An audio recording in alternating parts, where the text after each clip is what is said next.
अधुनेव महाभाग यथैव नरकान् नरः नानोग्रयात् तनान्य तन्मे व्याख्यातुमर्हसि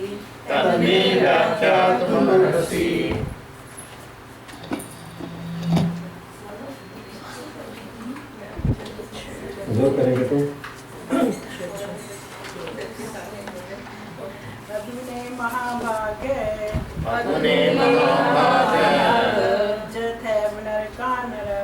यथैव नरकान्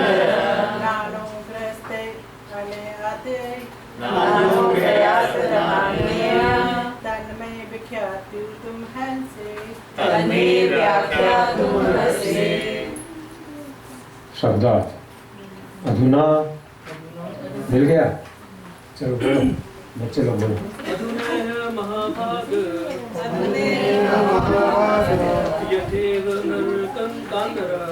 यथैव नरकान्नरः नानोग्रयात् नान्यतमे व्याख्यातुमर्हसि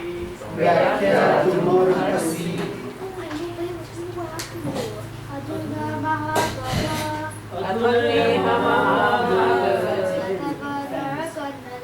यथैव नरकान् नरः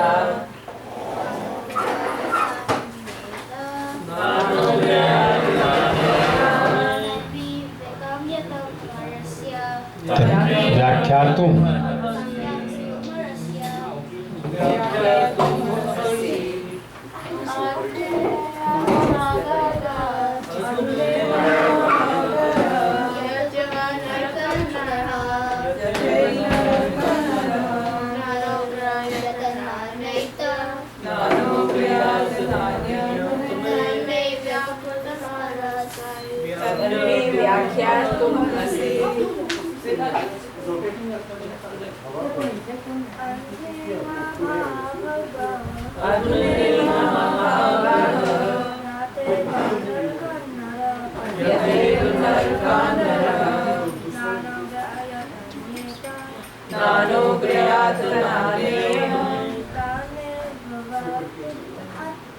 व्याख्यातुम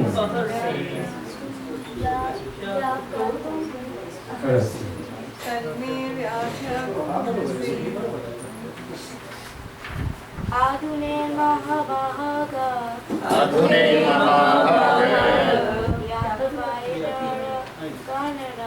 यथैव नरकान् नरः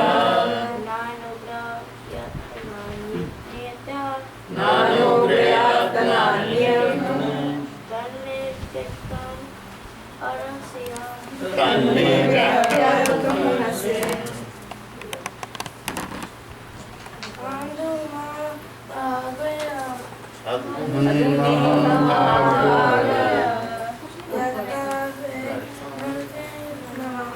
यथैव नरकान् नरः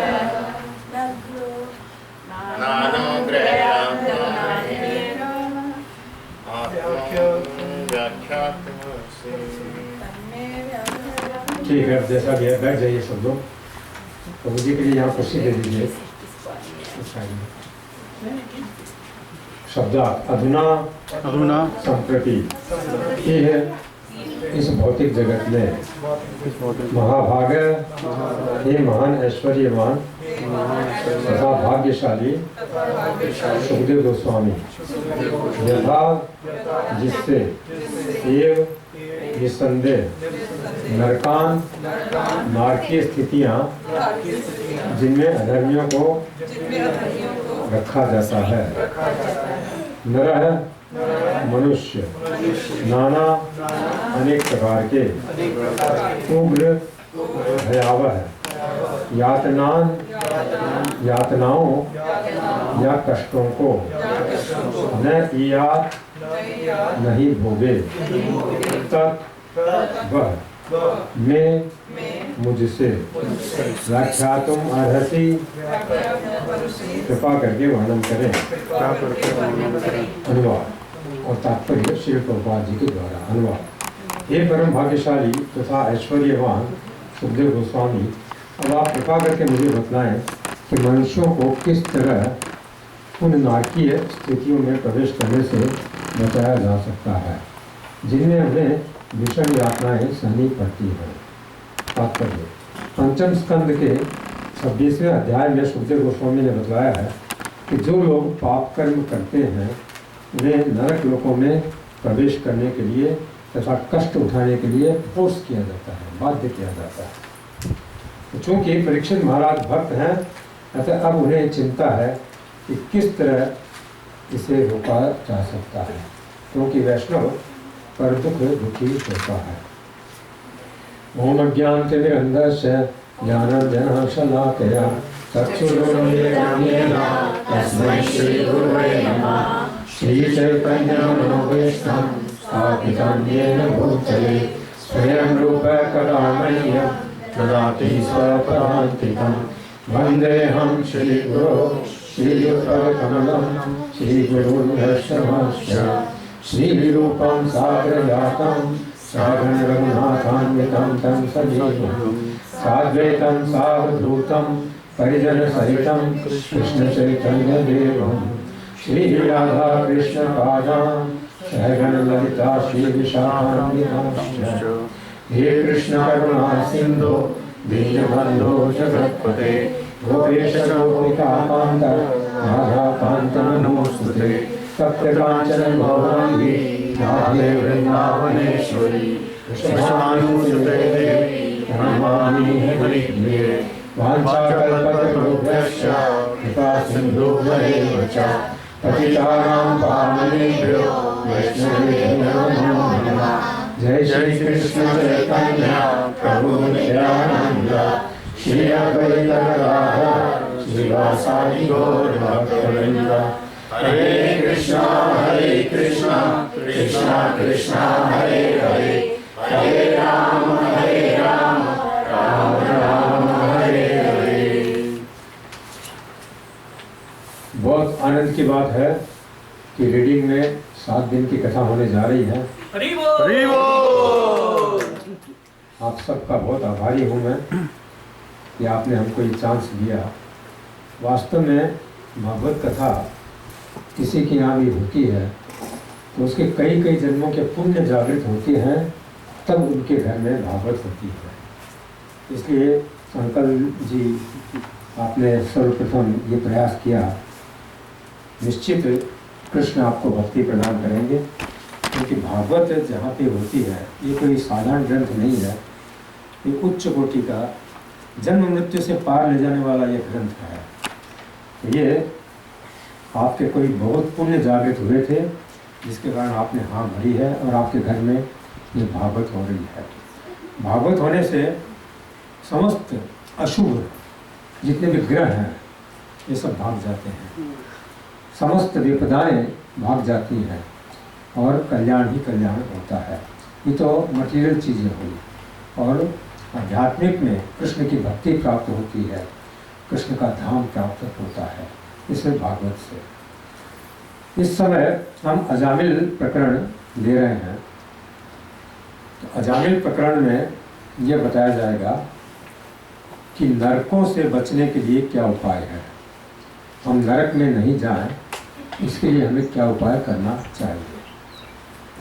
तो इसी का प्रश्न परीक्षित महाराज यहाँ पे पूछ रहे हैं कि अधुने है महाभाग, हे महाभाग, सुखदेव गोस्वामी को ये कह रहे हैं आप बहुत भाग्यशाली हैं।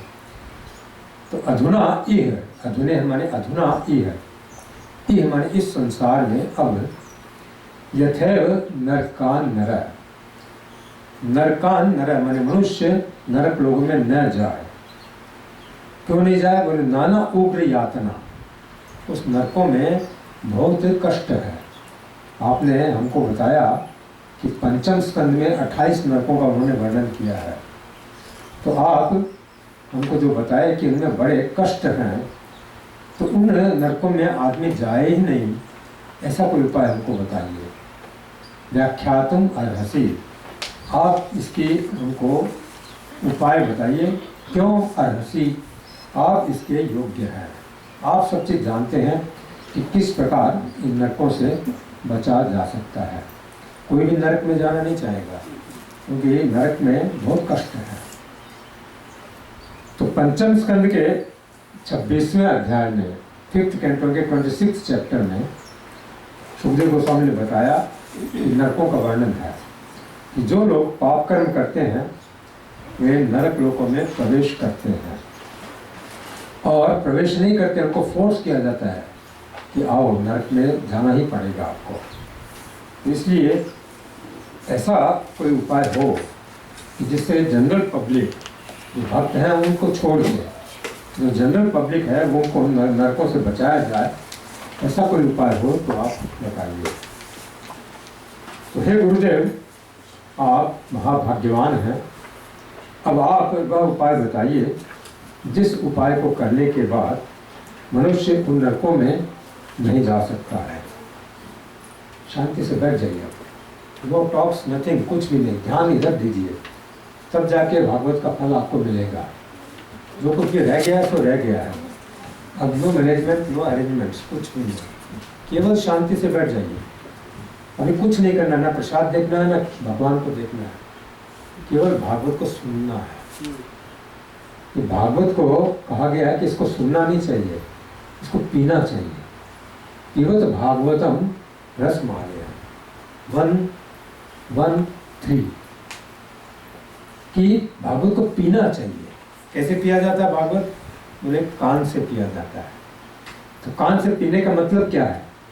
मतलब एकदम कंसंट्रेशन करके इस भागवत को सुना जाता है, जो एक ड्रॉप भी बाहर नहीं गिरे, ऐसा ये रस है। तो इसका एक शब्द भी हम जो बोल रहे हैं वह आपसे माइंड से बाहर नहीं जाना चाहिए, तब आप इसका रसास्वादन भागवत का कर सकते हैं और आपको फल भी उसी हिसाब से मिलेगा। और यदि माइंड इधर उधर गया तो फिर इसका फल, भागवत तो फल तो इतना देती है कि यदि घर में भागवत सेट्स रखा हो और उसको आप पढ़ें नहीं, केवल उसको रोज प्रणाम करें, तभी आपका कल्याण हो जाएगा। तो उसके फल तो ये देती ही है, लेकिन उसकी इंटेंसिटी फल देने में भी, कोई जल्दी भगवान के धाम जा सकता है, कोई 4 जन्मों के बाद जा सकता है। इसलिए हमको ये चाहिए कि हम इसी जन्म में भगवान के धाम जाएं। तो उसका एक ही उपाय है कि पिबत भागवतम रसम आलयम। तो हे गुरुदेव, आप महाभाग्यवान हैं। अब आप वह उपाय बताइए जिस उपाय का और अवलंबन लेने पर मनुष्य उन नरकों में नहीं जा सकता जो अनेक भयंकर दुखों से भरे हुए हैं। तो आप सब वैष्णवों के चरण कमल में मेरा प्रणाम है। बहुत दिनों से हमारे मन में ये इच्छा थी कि आप लोगों के संग बैठ करके और भगवान कृष्ण की कथा की जाए। वास्तव में भक्तों के बीच में बैठ करके भगवान की जो चर्चा होती है उससे एक अलग रस उत्पन्न होता है, आनंद की अनुभूति होती है। वैसे तो भगवान ने कृपा करके हमको अपनी कथा में लगा ही दिया है, इंगेज कर रखा है। जहाँ भी हम जाते हैं भगवान की कथा करनी ही पड़ती है, वे अपनी एक कथा में इंगेज कर देते हैं हमको। सब भक्तों के हृदय में प्रेरणा करके और भगवान कृष्ण अपनी कथा हमसे कहलवा लेते हैं। तो प्रसंग इस प्रकार है कि श्रीमद् भागवतम के 5th कैंटो में 26वें अध्याय में महाराज परीक्षित को सुखदेव गोस्वामी ने नरकों का वर्णन किया। तो उसके विषय में, नरकों के विषय में ये प्रश्न है। वे कहते हैं कि भगवान नरका नाम भगवान किम देश विशेषा अथवा बहिस्त्रिलोक्या आहोस्विद अंतराल इति 5:26-4। क्या ये नरक कोई देश है क्या? जैसे अमेरिका देश है, ऐसा कोई कंट्री है क्या ये नरक इस पृथ्वी पर? यह बताइए। जैसे भारत है, इंग्लैंड है, अफ्रीका है, अमेरिका है, रशिया है, वैसे ही इस पृथ्वी पर क्या कोई ये कंट्री है? ये नरक कहाँ पर है ये? अथवा इस पृथ्वी पर ही कोई दूसरी जगह पर, इस ब्रह्मांड के भीतर कोई दूसरा स्थान है क्या? किधर सिचुएटेड है ये नरक? अथवा क्या ये ब्रह्मांड के बाहर है? कहाँ है नरक? तो सुखदेव गोस्वामी कहते हैं कि अंतराले एव है। 5:26-5 उन्होंने कहा है कि ब्रह्मांड के भीतर ही यह नरक है। पृथ्वी के दक्षिण दिशा में, साउथ में, पृथ्वी के नीचे दक्षिण दिशा में ये गर्भ समुद्र के ऊपर है यह नरक। जहाँ पितृलोक है उसी के पास यह नरक है। पितृलोक में नरक का ऑफिस है। तो नरक बहुत बड़ा डिपार्टमेंट है, एक पृथ्वी से कई गुना बड़ा नरक है, कई गुना बड़ा, ऐसा भागवत में लिखा गया है। और वहाँ अनेक प्रकार के दुखों की स्पेशल व्यवस्था की गई है, पापियों को रेक्टिफाई करने के लिए, सुधारने के लिए, उनको शुद्ध करने के लिए। तो उसको सुन करके बहुत से नरकों का वर्णन सुखदेव गोस्वामी ने किया था, 28 प्रकार के नरकों का। तो उन लोगों को जो पाप करते रहते हैं, तो उसको सुन करके महाराज परीक्षित का हृदय विचलित हो गया कि ये लोग जो पाप कर रहे हैं ये सब नरक में जाएंगे। ऐसा कोई उपाय नहीं है कि ये लोग भी बच जाएं कुछ तो भी करने से। तथा शास्त्र के इतने बड़े मर्मज्ञ सुखदेव गोस्वामी को उन्होंने पूछा, अभी आग्रह कर रहे हैं, प्रार्थना कर रहे हैं, रिक्वेस्ट कर रहे हैं कि आप कोई ऐसा उपाय बताइए जिस उपाय का शेल्टर ले करके पापी व्यक्ति नरक में न जाए। ऐसा कोई उपाय बताइए। बल्कि जान में अनजान में पाप होते ही रहते हैं। ऐसा नहीं है कोई भी व्यक्ति कि पाप न हो, कोई ऐसा नहीं है जो पाप न किया हो या न कर रहा हो।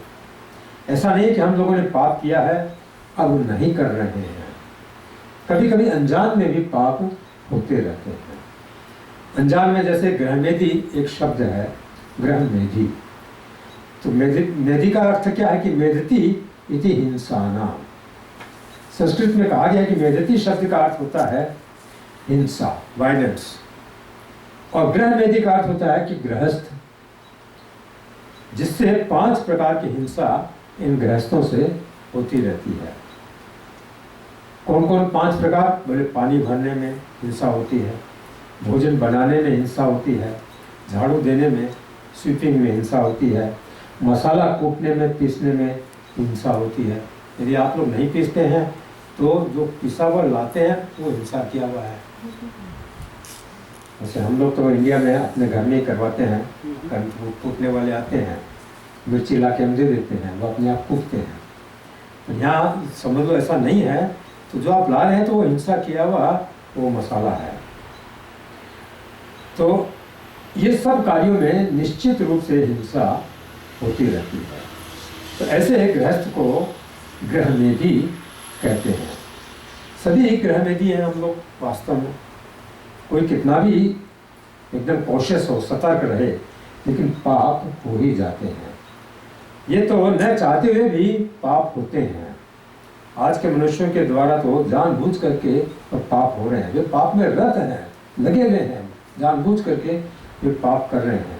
ऐसा नहीं है कि वे नहीं जानते हैं कि ड्रिंक्स लेने से पाप होता है, नॉनवेज खाने से पाप होता है, जानते हैं वे, फिर भी वे करते हैं।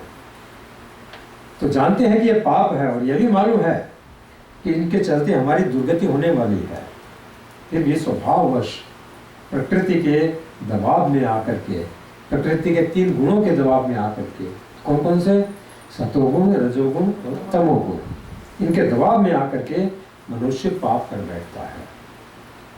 तो कोई ऐसा उपाय होना चाहिए जो पाप करने वाले को इन पापों से बचा दे। एक सहज वैष्णव हृदय होने के कारण महाराज परीक्षित के मन में दूसरे जीवों के प्रति बहुत बड़ा विचार हो रहा है। यद्यपि परीक्षित महाराज के विषय में सुखदेव गोस्वामी तो पहले ही कह चुके हैं कि आप तो वैकुंठ में जाएंगे, डेफिनेट है, आप कोई नरक वरक नहीं जाने वाले। बोले कैसे जाएंगे वैकुंठ? बोले आइए केवल कथा सुनिए और कुछ नहीं। परीक्षित महाराज ने क्या किया 7 दिन? केवल कथा सुना और वो 7 दिन में भगवान के धाम में चले गए। लेकिन वह कथा कैसी सुनी? पूरा राज्य छोड़ करके बैठे थे वो पूरे पृथ्वी के सम्राट थे, चक्रवर्ती सम्राट थे। कोई चिंता नहीं उनको, राज्य की, घर की, सेना की, मंत्रियों की, धन की कोई चिंता नहीं। तो उनको 7 दिन के अंदर वो बेनिफिट मिल गया। तो हमको भी मिल सकता है यदि हम उस लेवल की कथा सुने। तो एकाग्रचित्त होकर के आप कृष्ण कथा सुनिए, ऐसा परीक्षित महाराज को बोला था उन्होंने। आप तो भगवान के धाम में निश्चित जाएंगे। इसलिए उनको अपनी चिंता नहीं है, परीक्षित महाराज को दूसरों के लिए चिंता है। यही है वैष्णव का स्वभाव। पर दुख दुखी, दूसरों के दुख से दुखी रहते हैं वे। तो महाराज परीक्षित का ये प्रश्न लोक हित के लिए है, हम सब के हित के लिए है। तो इस प्रश्न का जो उत्तर आएगा उसको बहुत ध्यान से सुनना चाहिए। महाराज परीक्षित एक महान वैष्णव कुल में जन्म लिए हैं। वे अर्जुन के ग्रैंड सन हैं। महाराज युधिष्ठिर के भी वे ग्रैंड सन हैं और युधिष्ठिर महाराज के राज्य के वे उत्तराधिकारी हैं। तो इनके द्वारा एक ऐसी भूल हो गई कि एक मुनि के गले में और मरा हुआ सर्प उन्होंने डाल दिया था, जिसके कारण ये राज्य छोड़ करके और गंगा जी के किनारे पर आज बैठे हैं। और जहाँ भी ये बैठे हैं उनकी सभा में ब्रह्मांड से प्रायः समस्त ऋषि गण सब लोग आए हैं इसी कथा को सुनने के लिए। सभी लोग आए हैं। सुखदेव गोस्वामी की कथा देखो बहुत ऊंचे ऊंचे लोगों के बीच में हो रही है। महाराज परीक्षित जब प्रश्न करते हैं तो सभी ऋषि लोग ध्यान से उसको सुनते हैं कि क्या प्रश्न किया है। और बहुत महत्वपूर्ण बात है कि उसमें भगवान व्यास देव भी बैठे हैं, जिन्होंने इस भागवत की रचना की है। वे इस कथा को सुनने के लिए बैठे हैं। और जो सुखदेव गोस्वामी के गुरु भी हैं, व्यासदेव जी पिता भी हैं सुखदेव गोस्वामी के और गुरु भी हैं। भागवत की इन्होंने रचना की और वे व्यासदेव वहाँ सुखदेव गोस्वामी से नीचे आसन पर, व्यास आसन पर ऊंचे बैठे हैं सुखदेव गोस्वामी, और नीचे आसन पर उनके गुरु और उनके पिता कथा सुनने के लिए बैठे हैं। जो व्यास आसन होता है उसमें किसी चीज़ का ध्यान नहीं होता है कि मैं पिता हूँ या गुरु हूँ। नीचे बैठ कर के कथा में लोग सुनते हैं। तो सब लोग नीचे आसन पर बैठ के कथा सुन रहे हैं। भगवान परशुराम जी भी अपने अपने सारे शिष्यों के साथ वहाँ पे आए हुए हैं। प्राय जितने ऋषि आए हैं सब अपने अपने शिष्यों के साथ आए हैं, ऐसा लिखा गया है। और वेदव्यास देव के गुरु महाराज नारद मुनि भी वहाँ बैठे हैं, साथ में उनके उस कथा में बैठे हुए हैं। और भगवान व्यास देव और नारद जी एक जगह पर बैठे, दोनों गुरु और डिसाइपल हैं लेकिन एक जगह पर दोनों बैठे हैं, ऐसा उल्लेख है। इसके बाद पर्वत मुनि अत्रि जी चित्रकूट में इनका आश्रम है, कोई गए हो तो। अनसुईया और अत्रि जी इनका आश्रम चित्रकूट में है। वशिष्ठ जी, कश्यप जी, बड़े बड़े, कश्यप जी कौन है? जो देवताओं के पिता, 11 पुत्र हुए थे इनके, जिनमें इंद्र प्रमुख हैं। तो ये कश्यप जी भी बड़े बड़े ऋषि मुनि, ये सब स्वर्ग से आए हैं कथा सुनने के लिए और गंगा जी के तट पर। ब्रह्मलोक में ये सब लोग रहते हैं, स्वर्गलोक में रहते हैं। वे लोग आज इस भागवत की महिमा को जानते हैं। तो सुनने के लिए सारा काम धंधा छोड़ करके और ये सब लोग आ गए। और हमारा काम धंधा इनसे बड़ा तो है नहीं ना। वे लोग सब अपना काम धंधा जब छोड़ करके आ सकते हैं तो हम क्यों नहीं आ सकते हैं? तो ऐसे महान पुरुषों के बीच में और मनुष्य को नरक से बचाने के लिए यहाँ पे प्रश्न किया गया है। तो बहुत महत्वपूर्ण प्रश्न है। मरने के बाद मनुष्य को देखो जाना पड़ता है अपने अपने कर्म के अनुसार, चाहे वह नरक में जाए, चाहे स्वर्ग में जाए और चाहे वैकुंठ में जाए, जाना पड़ेगा उसको। भगवान ने भगवद गीता में यही बात कही है कि ऊर्ध्वं गच्छन्ति सत्वस्था मध्ये तिष्ठन्ति राजसाः जगन्य गुण वृत्तिस्था अधो गच्छन्ति तामसाः। भगवद गीता 14:18। एक ही श्लोक में देखो 3 बार गच्छन्ति गच्छन्ति गच्छन्ति इस शब्द का प्रयोग किया गया है। गच्छन्ति शब्द का अर्थ है कि जाते हैं, बहुवचन में यह है, प्लूरल। तो गच्छति का अर्थ होता है कि जाता है और गच्छता का अर्थ है कि 2 जाते हैं। और यहाँ पे गच्छन्ति सबको जाना है, कोई बच नहीं सकता है। गच्छन्ति तो ऊर्ध्वं गच्छन्ति, माता जी यहाँ आ जाइए आप। इस साइड में, यहाँ पे अभी बहुत जगह है। ऊर्ध्वम गच्छन्ति सत्वस्था, जो सत्वस्थ है, जो सतोगुण में स्थित है, सत्वगुण में है और ज्ञान और सुख में है, पाप नहीं करते हैं, वे ऊर्ध्वम गच्छन्ति। ऊर्ध्वम माने ऊंचे लोक में वे जाते हैं।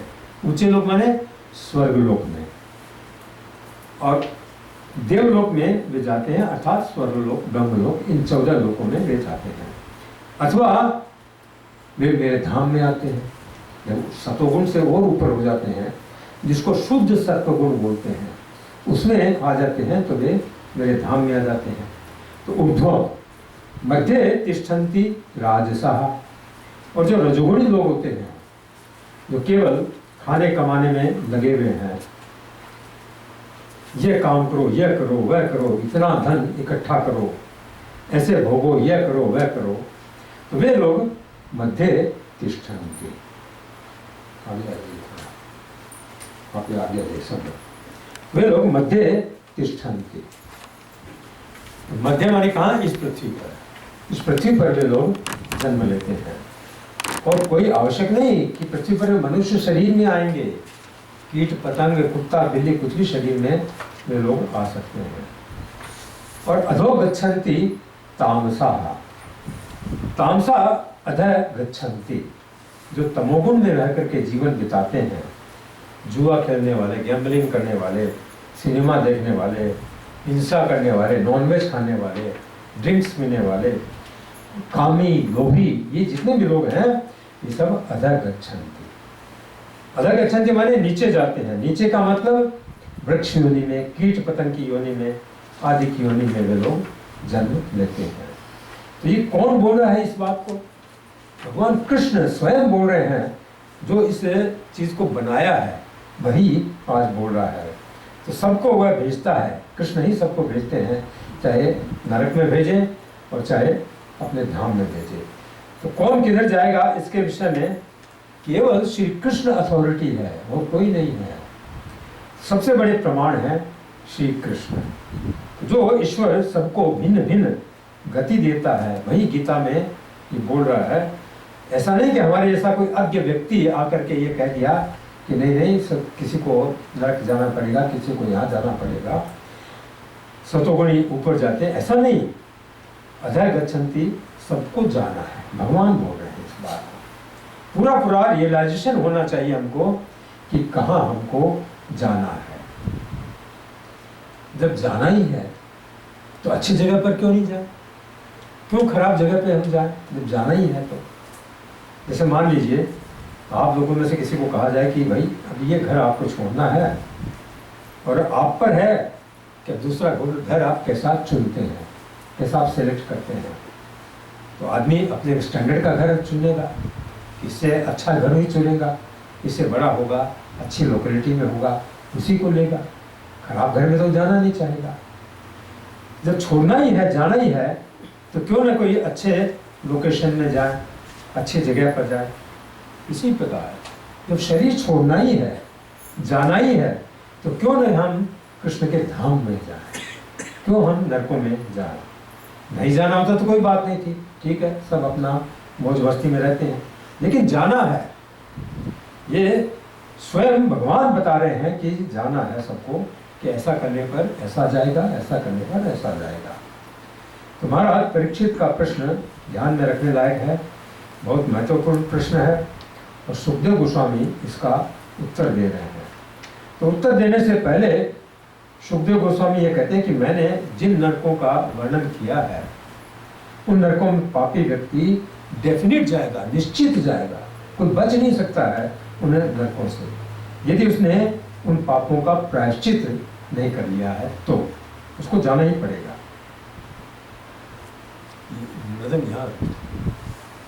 जाना ही पड़ेगा। तो एक बार जिन नरकों का वर्णन किए और नरक के योग्य कैंडिडेट्स का वे वर्णन किए हैं, कौन आदमी किस नरक में जाएगा, तो पुनः दोबारा वे इस बात को कह रहे हैं कि उन नरकों में पापियों को जाना पड़ता है। यदि उन्होंने जीवन में प्रायश्चित नहीं किया है तो उन नरकों में पापी आदमी को जाना पड़ेगा। उस पाप को यदि उन्होंने खत्म यहीं पर इसी जीवन में खत्म नहीं कर दिया है तो जाना पड़ेगा, निश्चित जाना पड़ेगा। आगे का प्रश्न है, सुखदेव गोस्वामी अब इसका उत्तर दे रहे थे। न चिदे है वा पचितिम यथा हस कृतस्य कुर्यात्मन उक्त पाणी भी। जिसको भी संस्कृत में ये श्लोक पढ़ना आता है वो मेरे साथ साथ पढ़ सकते हैं। ध्रुवम सवैपेक्ट नरकान उपैते कीर्तिता में भवतस्तिस्म तिग्मयातना न चेत् इह एव अपचितिम। यदि अहस माने पाप, यदि उसने पाप कर्मों का अपचिति माने प्रायश्चित न चेत यदि नहीं कर लिया, हाँ इसी जन्म में यदि उसने अपने पापों का प्रायश्चित नहीं कर लिया है तो कृतस्य कुर्यात् मन उक्त पाणी भी। पाप कहते कैसे होते हैं? बोले मन से पाप होते हैं, उक्त वाणी से पाप होते हैं और पाणी भी माने शरीर से पाप होते हैं। इन 3 टाइप के पापों को यदि उसने इसी जन्म में प्रायश्चित नहीं कर दिया है तो ध्रुवम सवै प्रेत्य, निश्चित ही वह प्रेत्य माने मरने के बाद में नरकान उपैति, वह नरक में जाएगा। ये कीर्तिता में भवता है तिग्म यातना। बोले कैसे नरकों में जाएगा? जो नरक मैंने तुमको पहले बताया है, तो 5th कैंटो में जो मैंने तुमको वर्णन किया, सुखदेव गोस्वामी कह रहे हैं, उन नरकों में वह जाएगा। और उन नरकों में क्या है? तिग्म यातना, बहुत भयंकर कष्ट है उन नरकों में। यहाँ प्रभुपाद जी अपने तात्पर्य में कहते हैं कि श्री विश्वनाथ चक्रवर्ती ठाकुर उल्लेख करते हैं कि यद्यपि महाराज परीक्षित शुद्ध भक्त थे, फिर भी सुखदेव गोस्वामी ने तुरंत ही भक्ति की शक्ति के विषय में उन्हें नहीं बतलाया। जैसा कि भगवद गीता में और 14:26 कहा गया है कि माम चो यो अव्यभिचारेण भक्ति योगेन सेवते स गुणान समतीते तान ब्रह्म भूयाय कल्पते। जो कोई मेरी भक्ति करता है, किस प्रकार की भक्ति? अव्यभिचारेण, अव्यभिचारिणी भक्ति करता है। अव्यभिचारिणी भक्ति किसको कहते हैं? कि आज कृष्ण को पकड़ लिया, कल हनुमान जी को पकड़ लिया, परसों गणपति को पकड़ लिया, तरसों देवी को पकड़ लिया, यह है अव्यभिचारिणी भक्ति। अब यह है व्यभिचारिणी भक्ति। अव्यभिचारिणी भक्ति किसको कहते हैं? जो कृष्ण को पकड़ा तो बस पकड़ा, फिर इधर उधर नहीं जाता है। तो जो कोई इस प्रकार की अव्यभिचारिणी भक्ति मेरी करता है, भगवान कहते हैं स गुणान समतीते तान, वह तीनों गुणों से ऊपर हो जाता है। और कहाँ जाता है? ब्रह्म भूयाय कल्पते, और फिर मेरे धाम में चला जाता है।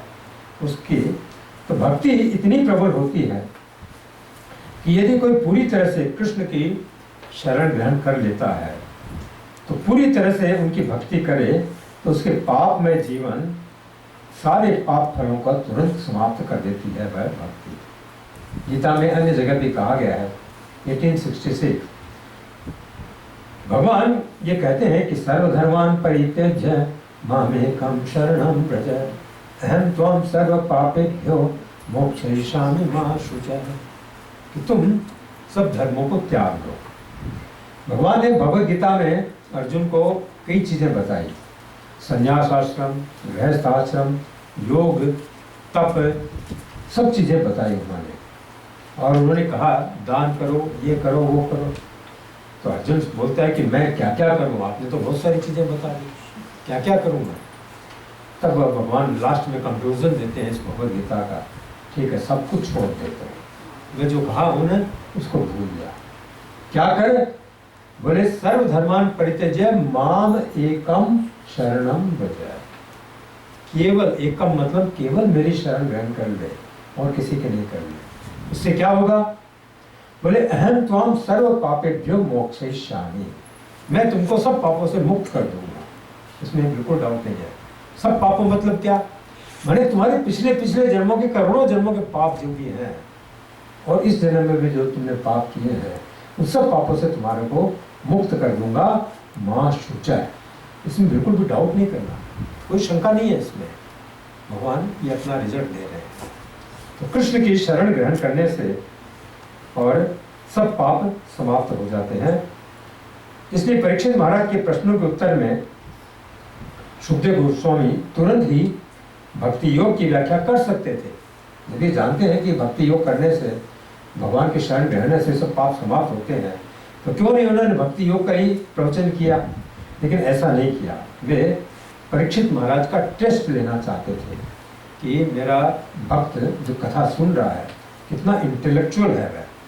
तो इसलिए उन्होंने कर्मकांड के बारे में बताया कि पहले पापों का प्रायश्चित कर्मकांड के हिसाब से करना चाहिए। कर्मकांड के 80 प्रमाणिक शास्त्र हैं, और जैसे मनु संहिता है, जो धर्मशास्त्र, ये सब कहलाते हैं। इन शास्त्रों में मनुष्य को अन्य प्रकार के सकाम कर्मों से करने के कारण और उनके कारण जो प्रायश्चित करने की विधियां हैं वो बताई गई हैं। तो सुखदेव गोस्वामी ने महाराज परीक्षित को सर्वप्रथम इसी मार्ग की और बताया कि ये जो कोई कर लेगा वो इन पापों से मुक्त हो जाएगा। यह तथ्य है कि जो व्यक्ति भक्ति कृष्ण की भक्ति स्वीकार नहीं करता है, तो उसे अपने अपवित्र कर्मों के निराकरण के लिए, माने उनको मिटाने के लिए शास्त्रों के निर्णय को मान करके और ये भक्ति करनी पड़ेगी। यही प्रायश्चित कहलाता है। तो भक्ति नहीं करना हो तो कर्मकांड कर लो, पापों को समाप्त कर दो। पापों को समाप्त किए बिना और ये नरक में जाना पड़ेगा। तो हे महाराज, न चेदि हेवा अपचितिम यथा हसः कृतस्य कुर्यान् मन उक्त पाणी भी।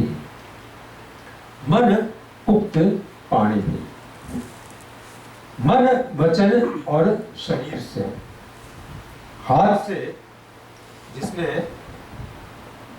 पाप किया है,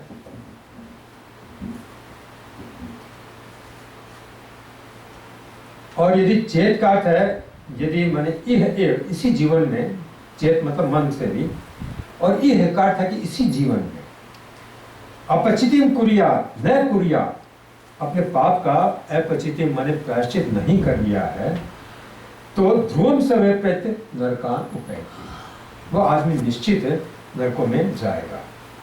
स ध्रुवम प्रत्य माने मर करके, प्रत्य माने मर करके वह नरकों में जाएगा।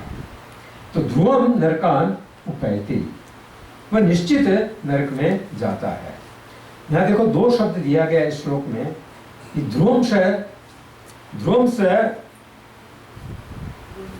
वै प्रत्य। तो ध्रुवम शब्द भी है और वै शब्द भी है। ध्रुवम का अर्थ भी वही अर्थ होता है निश्चित, डेफिनेट, और वै का अर्थ भी वही होता है, वै निश्चित, डेफिनेट। तो ध्रुवम शब्द कह रहे हैं, इतना से ही काफी हो जाता। वै शब्द क्यों लगाया गया? इसलिए लगाया गया कि कोई यह सोच सकता है कि शायद मैं बच जाऊं नरकों में जाने से, मैं बच जाऊं। तब वे कहते हैं कि नहीं नहीं नहीं, कोई नहीं बच सकता है। इसलिए वह शब्द फिर से लगाया कि ध्रुवम मैंने जाना पड़ेगा, लेकिन वो सोचता मैं बच जाऊंगा, नहीं नहीं तुम नहीं बच सकते हो, इसलिए वह जाना पड़ेगा। तो ध्रुवम स वह प्रत्य नरकान उपैति, स प्रत्य माने मर करके, ध्रुवम निश्चित, और वह नरकान उपैति नरक में जाता है। किन नरकों में? ये कीर्तिता में जिनका मैंने कीर्तन किया, जिनका मैंने तुमको पहले बता दिया, वर्णन कर दिया। तिग्म यातना, जिन नरकों में भयावह दुख दिया जाता है पापियों को। मैं यहाँ पे उन नरकों का वर्णन नहीं करूँगा, वैसे इतना टाइम भी नहीं है अपने पास, लेकिन आप लोग सुन रहे हैं, आप लोग भक्त हैं, आप लोग सब जानते हैं, इसलिए नरकों का वर्णन अभी नहीं किया जाएगा। मैंने सोचा ये ठीक नहीं है। तो सुखदेव गोस्वामी स्वयं थोड़ा सा वर्णन कर रहे हैं केवल नरकों का, कि ये में कीर्तिता, किसके प्रति? भवता, मैं आपके प्रति जो वर्णन किया, कैसा? बड़े तिग्म यातना, जिन नरकों में और भयानक और दुख है, उन नरकों में। तिग्म का अर्थ होता है भयानक। तो बहुत 28 प्रकार के नरकों का वर्णन सुखदेव गोस्वामी ने किया था, और प्रत्येक नरक में अलग अलग दुख है। जैसे एक एग्जाम्पल देते हैं आपको, एक पुयोद नामक नरक है, 526-23। उसमें केवल पीप भरा हुआ है, मल मूत्र हड्डी राख केश और पीप जो थूकते हैं हम, ये सब भरा हुआ है। तो उसमें उन लोगों को डाला जाता है जो लोग भोजन के नियम का पालन नहीं करते हैं। भोजन के नियम का पालन क्या है? बोले बिना भगवान को अर्पण किए जो भोजन कर लेता है उसको उस नरक में डाला जाता है। इसलिए कभी भी भोजन को भगवान को अर्पण किए बिना खाना नहीं चाहिए। या जो कोई होटल शोटल में ऐसे खाता पीता है उनको इस नरक में डाला जाता है। तो ऐसे ऐसे बहुत नरकों का वर्णन है। एक नरक है अय्यपान नरक है। अय्यपान अयस माने लोहा होता है। तो जो ड्रिंक्स लेता है, शराब पीता है, उसको इस नरक में डाला जाता है। उसमें क्या है कि लोहा को बहुत गरम गरम किया जाता है, एकदम लिक्विड, और लिक्विड करके बकेट में उसको भर करके उस आदमी के मुंह में वह लोहा डाला जाता है। क्या पियो, तो वहाँ ड्रिंक्स ले रहा था ना, अब तुम इसको पियो। और ऐसा एक बार नहीं, कई वर्षों तक ये किया जाता है। उसके दांत टूट जाते हैं, जीभ में फफोले पड़ जाते हैं, कई बार दुख उसको होता रहता है। तो ऐसे ऐसे बहुत से नरकों का वर्णन है। कितना गंभीरता पूर्वक सुखदेव गोस्वामी बोल रहे हैं। प्रश्न का उत्तर देने से पहले अपने पूर्व वक्तव्य को रिकन्फर्म कर रहे हैं कि देखो मैंने ये बात तुमको कही थी, तुमको याद है ना। तो ऐसा होना है, ये शब्द कह रहे हैं इसी जन्म में। ऐसा नहीं कि मरने के बाद और कोई चांस दिया जाएगा कि अब पाप का प्रायश्चित कर लो, ऐसा कुछ नहीं है। इसी शरीर में कि जाओ, मरने के बाद तुमको कहा दिया कि जाओ गंगा जी में नहा लो, तुम्हारे पाप कट जाएंगे, हरे कृष्ण महामंत्र जप लो थोड़ा सा, ऐसा चांस नहीं दिया जाएगा मरने के बाद में। जो कुछ पाप हो गया है उन पापों को काटने के लिए पर्याप्त समय है, सफिशिएंट टाइम है अभी हमारे पास। 80-90 वर्ष तक हम जीते हैं, संभव पर्याप्त समय है। हरे कृष्णा कृष्णा कृष्णा हरे हरे, हरे राम राम राम हरे हरे। तो एक अर्थ है कि अस्मिन जन्मनि, और एवं का अर्थ है कि ही इसी जन्म में यदि कृतस्य अहसा है, किए हुए पाप का अपचितिम न कुर्यात, यदि प्रायश्चित नहीं किया गया तो निश्चित नरक में जाना पड़ेगा। कृतस्य अहसा है, किए हुए पाप का, कैसे? बोले मन उक्त पाणी भी।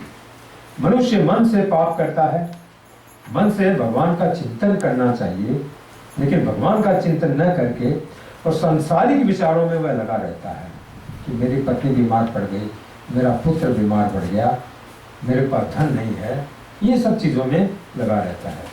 सांसारिक लोगों का वह चिंतन करता है और दूसरे के अनिष्ट का, विषय भोग का वह चिंतन करता रहता है। अरे उसके पास इतना पैसा क्यों हो गया, मेरे पास इतना पैसा नहीं। दूसरे के अनिष्ट का, खराब हो जाए उसका, ये जो करता रहता है, ये है मन से पाप। उक्ति वाणी से पाप होते रहते हैं। आजकल संसार में ये उक्ति से बहुत पाप होते हैं। कलयुग में तो मन से किए हुए पाप की माफी है, उस पर विचार नहीं किया जाएगा। मन से चाहे कोई कितना भी पाप किया हो वो लागू नहीं होगा, लेकिन जो भक्त लोग हैं, जो डिवोटीज हैं, उनको लागू पड़ेगा। अगर वे मन से भी पाप करेंगे तो उसको वो कंसिडर किया जाएगा। दूसरे के लिए छूट है, क्योंकि दूसरे लोगों का मन बहुत नीचे है डिवोटीज के स्टैंडर्ड से। अब कितना है यमराज के दूत वहाँ पे लिखेंगे, पढ़ेंगे, हार जाएंगे वे। इसलिए मन से किए हुए पाप की माफी है। लेकिन उक्ति वाणी से किसी को जैसे गाली दे देना या सिनेमा का गीत गा देना, ये सब पाप है। वाणी भगवान ने हमको दिया है, इसका मतलब यह नहीं कि हम अंदर कर कुछ भी उससे बका करें, कुछ भी बात किया करें। जब बोलने की इच्छा करें तब बोला करें, पर किसी की निंदा करने में भगवान हम शेषनाग हो जाते हैं। भगवान 1000 फण से बोलते हैं ना, तो हम जब निंदा करते हैं तो हमारे भी 1000 फण हो जाते हैं। निंदा करते करते चुप होते ही नहीं है। लेकिन यह पाप है वास्तव में, किसी की भी निंदा करना, दूसरे की चुगली करना और विषय का वर्णन करना। आजकल के लोग वाणी से बहुत पाप करते हैं। तो भगवान ने हमें एक सीमित वाणी दिया है, कंट्रोल्ड शक्ति है हमारे अंदर। उस शक्ति का उपयोग भगवान कृष्ण के गुणानुवाद में करना चाहिए। भगवान का गुण और भगवान का अनुवाद। यहाँ बीच में बैठ जाइए, वहाँ से दिखाई नहीं हाँ इसलिए यहाँ बैठे, यहाँ आ जाइए, यहाँ बिछा दीजिए कुछ, नहीं, ठीक है। ठीक है। तो वो भगवान कृष्ण का गुण गाना चाहिए, भगवान कृष्ण की लीलाएं गाना चाहिए, मतलब भागवत पढ़ना चाहिए, भागवत सुनना चाहिए, भागवत बोलना चाहिए। और यदि और कोई गुण मालूम ना हो भगवान का, तो महामंत्र तो सबको मालूम ही है, तो आवृत्ति इसकी करते रहना चाहिए। हरे कृष्णा कृष्णा कृष्णा हरे हरे, हरे राम राम राम हरे हरे। तो ध्यान देना चाहिए शास्त्रों के शब्द पर कि मनुष्य उक्ति से पाप करता है, वचन से बोलना, और पानी भी, हाथ से भी पाप होता है। जितनी आजकल गायें मारी जा रही हैं, बच्चे नो टॉक्स, जितनी गायें मारी जा रही हैं, पशु मारे जा रहे हैं, सब हाथ से मारे जा रहे हैं। नॉनवेज जो भी खाते हैं वो मार करके किसी को लाते हैं। अब मशीन से कोई बोल देगा मशीन से मारी, तो मशीन ने तो हाथ ही बनाया ना, इसलिए उसको हाथ से ही माना जाएगा। तो यह है पशु हत्या हो रही है, सब हाथ से माना जाएगा। तो पानी भी और आंख से, कान से, सब तरह से हम पाप करते रहते हैं। तो पाप तो लगातार होते ही रहते हैं, लेकिन बहुत सतर्क होकर के पापों को इसी जन्म में काट देना चाहिए, खत्म कर देना चाहिए। कोई गलती हो गई है तो उनको समाप्त कर देना चाहिए, कर देना चाहिए। नहीं करने से निश्चित नरक में जाना पड़ेगा। और एव शब्द बहुत महत्वपूर्ण है कि इसी जन्म में, इसी शरीर में उन पापों को काटना है। पहले के जो पाप हैं उनको भी, और इस शरीर में जो पाप किए हैं उनको भी, मतलब पहले के जन्मों में जो हमने पाप किए हैं उनको भी, और इस शरीर में हमने जो पाप किए हैं उनको भी, इस मनुष्य जीवन में उसको खत्म करके और कर्म बंधन से मुक्त हो जाना चाहिए मनुष्य को। तो सुखदेव गोस्वामी ये बात कह करके एक सिद्धांत बताते हैं कि तस्मै पुरेवा अश्व्युः पाप निष्कृतो यथेत मृत्यु अभिपद्यतात्मना दोषेश दृष्ट्वा गुरुलाघवं यथा भिषक् चिकित्सेत रुजां निधानवे।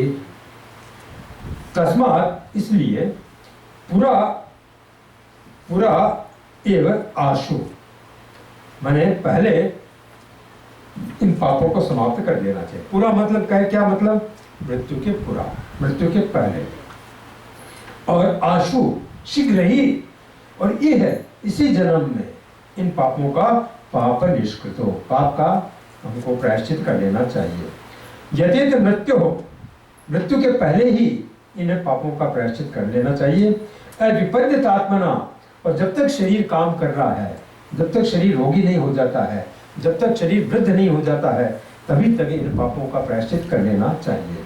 दोषिष्ठ दृष्ट्वा गुरु लाघवम यथा, बड़े पाप के लिए बड़ा प्रायश्चित, छोटे पाप के लिए छोटा प्रायश्चित, गुरु लाघवम।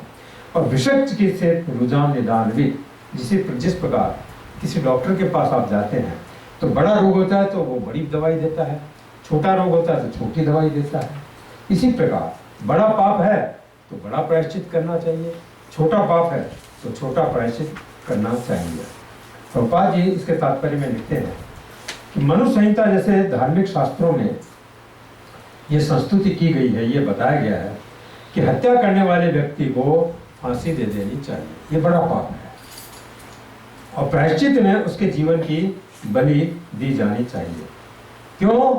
क्योंकि हत्यारे के पाप का भार बहुत गंभीर होता है। तो हत्यारे का पाप भार अति गुरु होता है, भारी होता है। अतः मनु संहिता के अनुसार हत्यारे का वध कर देना चाहिए। हत्यारे का वध करके सरकार उस पर कृपा करती है, क्योंकि यदि हत्यारे का इसी जीवन में वध नहीं कर दिया गया तो अगले जन्मों में उसका अनेक बार वध किया जाएगा और उसे कष्ट भोगने के लिए बाध्य किया जाएगा। तो तस्मात्, इसलिए प्रायश्चित नहीं कर पाएंगे तो निश्चित नरक में जाना पड़ेगा। इसलिए तस्मात्, तो पूरा एव, आशु एव और इह एव, तीन चीज बता रहे हैं ये। पाप निष्कृतो यतेत, कहता है पाप निष्कृतो, पाप को पूरा पूरा समाप्त कर देने के लिए, पाप फल को पूरा पूरा काटने में पूरा एव माने मृत्यु से पहले ही, और आशु एव माने जल्दी ही, इसी जन्म में मृत्यु से पहले, वह भी बहुत जल्दी, और विपद्यतात्मना, जब तक देह विपत्ति में नहीं पड़ जाता है, भीषण रोग या बुढ़ापा से ग्रस्त नहीं हो जा रहा है, उसके पहले पहले ये उपाय कुछ कर लेना चाहिए, पहले ही पाप काट लेना चाहिए। यहाँ पे देखो कई बार इव शब्द लगाना पड़ेगा कि तस्मात् पूरा इव एव, मृत्यु पूरा एव, मृत्यु से पहले ही। तो अब शरीर छूट जाएगा और जमराज के दूत आएंगे लेने के लिए, तो उस समय आप उनसे यदि माफी मांगेंगे कि सरकार हमको छोड़ दो, हमारी गलती हो गई, हमारा मिस्टेक हो गया, 2-4 साल और जीने दे दो, हम सब प्रायश्चित कर लेंगे, हम आप जो बोलेंगे हम धर्म करेंगे, भजन करेंगे, सब कुछ करेंगे। लेकिन ये सुनने के बाद यमराज के लोग क्या करते हैं, बोले और ज्यादा पीटते हैं, उसका कुछ सुनते नहीं है, और ज्यादा पीटते हैं। उन लोगों को ट्रेनिंग होती है, यमराज के दूतों को स्पेशल, ऐसा लिखा गया है।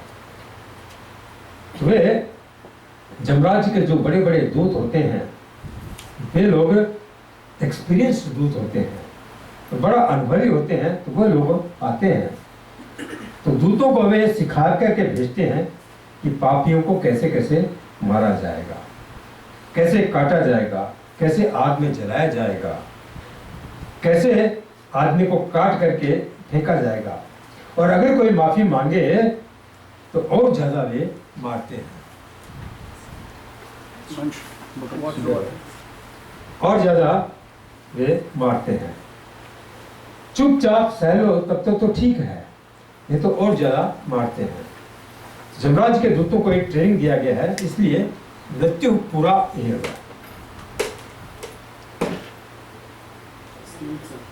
मृत्यु से पहले ही ये प्रायश्चित करना है, और वो भी इह एव, इसी जन्म में, दूसरा जन्म नहीं, इसी शरीर में। अच्छा, इसी समय, जिस समय ये ज्ञान प्राप्त हो रहा है उसी समय, और आशु एव माने जल्दी से जल्दी।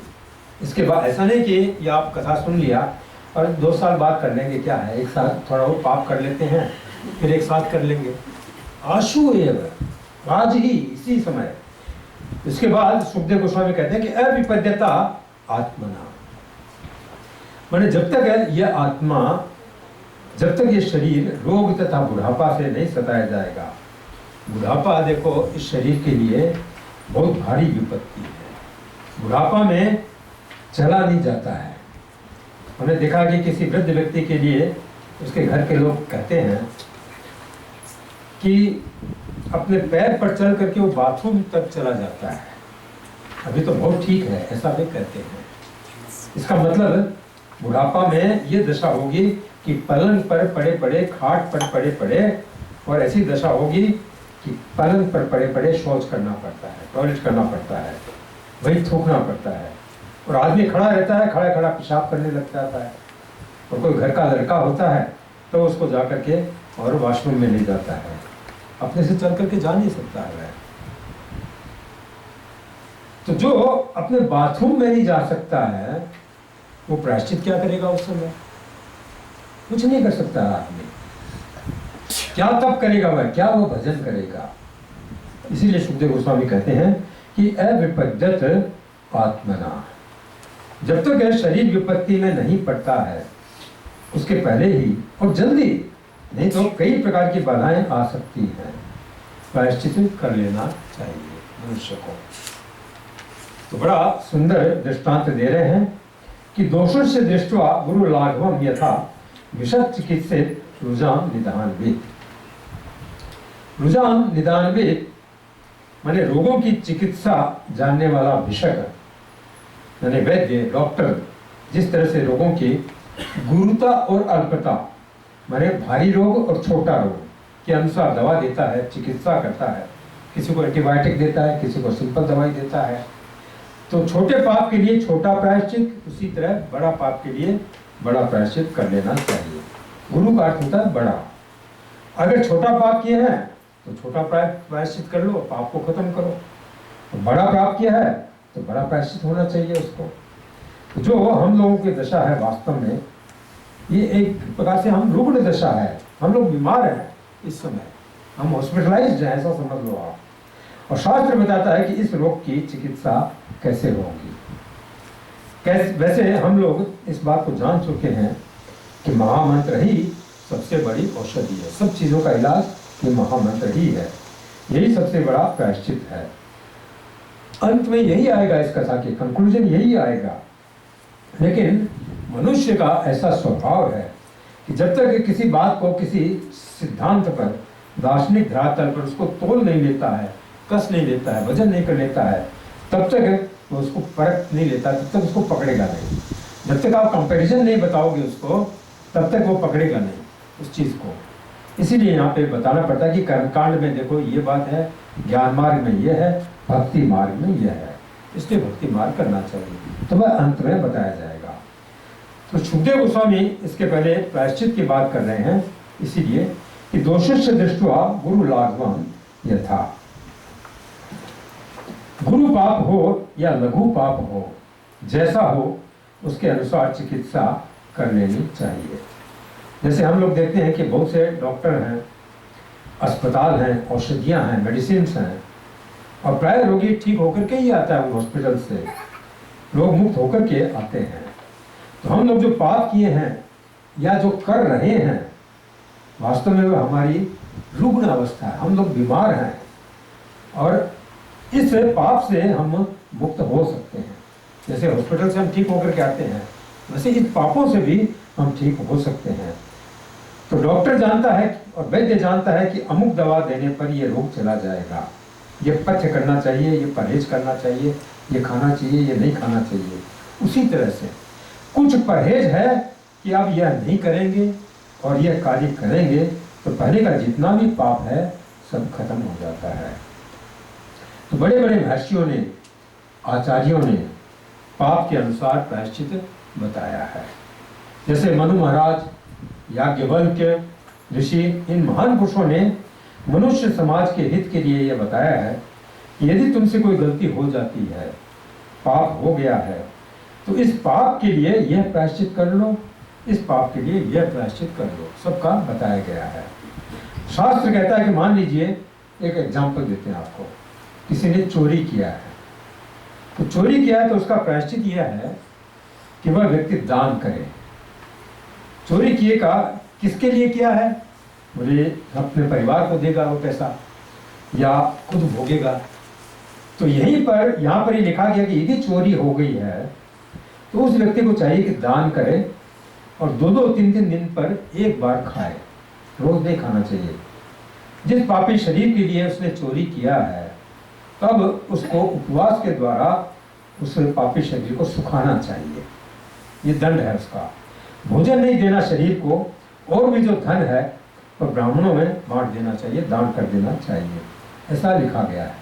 गरीबों को दे देना चाहिए, तो उससे उस पाप का प्रायश्चित हो जाता है। और यदि इस जन्म में प्रायश्चित नहीं किए, तो जैसे किसी का आपने लोन लिया है और वो इंटरेस्ट आपने उसको ठीक से चुकाया नहीं, तो कंपाउंड इंटरेस्ट के हिसाब से वो बढ़ता जाएगा। सिंपल इंटरेस्ट नहीं लगता फिर वहाँ पे, कंपाउंड इंटरेस्ट। बैंक लेके तो क्या आपको जो दिया है तो प्लस इंटरेस्ट लो के उसके ऊपर इंटरेस्ट लगाती है, मूल धन पे इंटरेस्ट नहीं लगाती है। उसी प्रकार यहाँ पे यदि हमने इसको नहीं चुका दिया, प्रायश्चित नहीं कर लिया, तो फिर कंपाउंड इंटरेस्ट होगा हमारा। कंपाउंड पाप बढ़ते जाएंगे और उन पापों को फिर सॉल्व करना बहुत डिफिकल्ट हो जाता है। कंपाउंड इंटरेस्ट को कोई भी चुका नहीं सकता है, इसी प्रकार इन कंपाउंड पापों को भी कोई चुका नहीं सकता है। इस जन्म में प्रायश्चित किया है तो थोड़ा भी प्रायश्चित खत्म कर देता है पाप को। लेकिन यदि आपने प्रायश्चित नहीं किया, बचा रह गया, तो बहुत बड़ा भोगना पड़ेगा उसको।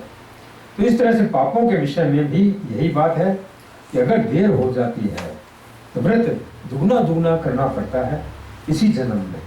देर हो गई तो मतलब समझ लो, आज आप जो पाप किए हैं उसका प्रायश्चित करने, सपोज एक व्रत के हिसाब से समाप्त हो जाता है। 4 साल बाद करोगे, दो व्रत करना पड़ेगा। 8 साल बाद करोगे, बढ़ता जाएगा।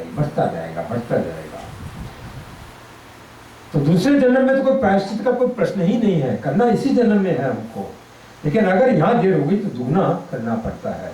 इसलिए कह रहे हैं कि आशु जितना जल्दी हो सके कर लो। जैसे किसी के शरीर में अभी रोग उत्पन्न हो गया है, तो बहुत अच्छा है कि जो ही रोग उत्पन्न हो गया उसको मालूम पड़ा कि मेरे को ये डिजीज है, उसी समय उसका इलाज कर ले। यदि नहीं किया तो फिर कॉम्प्लिकेशंस होता जाएगा, मल्टीपल बीमारियां उसकी होती जाएगी। लेकिन जिस दिन वो शरीर में, और उस दिन फिर वो शरीर में जड़ जमा लेती है, वे रोग, बीपी भी हो गया, कोलेस्ट्रॉल भी हो गया, हार्ट भी हो गया, सो मेनी डिजीजेस फिर जमा लेती है। और फिर रूढ़ पदक इसको कहते हैं। जिस दिन इस शरीर में जम जाएंगे रोग के पांव, तो फिर दवाई और डॉक्टर कुछ नहीं सुनेगा, कोई दवाई काम नहीं आएगी, कोई डॉक्टर नहीं सुनेगा। इसलिए जितना जल्दी हो माला उठा लेनी चाहिए। हरे कृष्णा कृष्णा कृष्णा हरे हरे, हरे राम राम राम हरे हरे। जब यही सबसे बड़ा प्रायश्चित है तो जितना जल्दी हो सके इसको करना चाहिए। वैसे भगवान के नाम को पाप काटने में इस्तेमाल नहीं किया जाता है। विश्वनाथ चक्रवर्ती ठाकुर कहते हैं कि जैसे मान लीजिए आपके घर में पालतू सिंह है, लायन है, तो अगर कदाचित आपके घर में कोई सियार घुस करके आ जाता है तो उस लायन का उपयोग, सिंह का उपयोग उसको सियार को भगाने के लिए करने में आप नहीं करते हैं।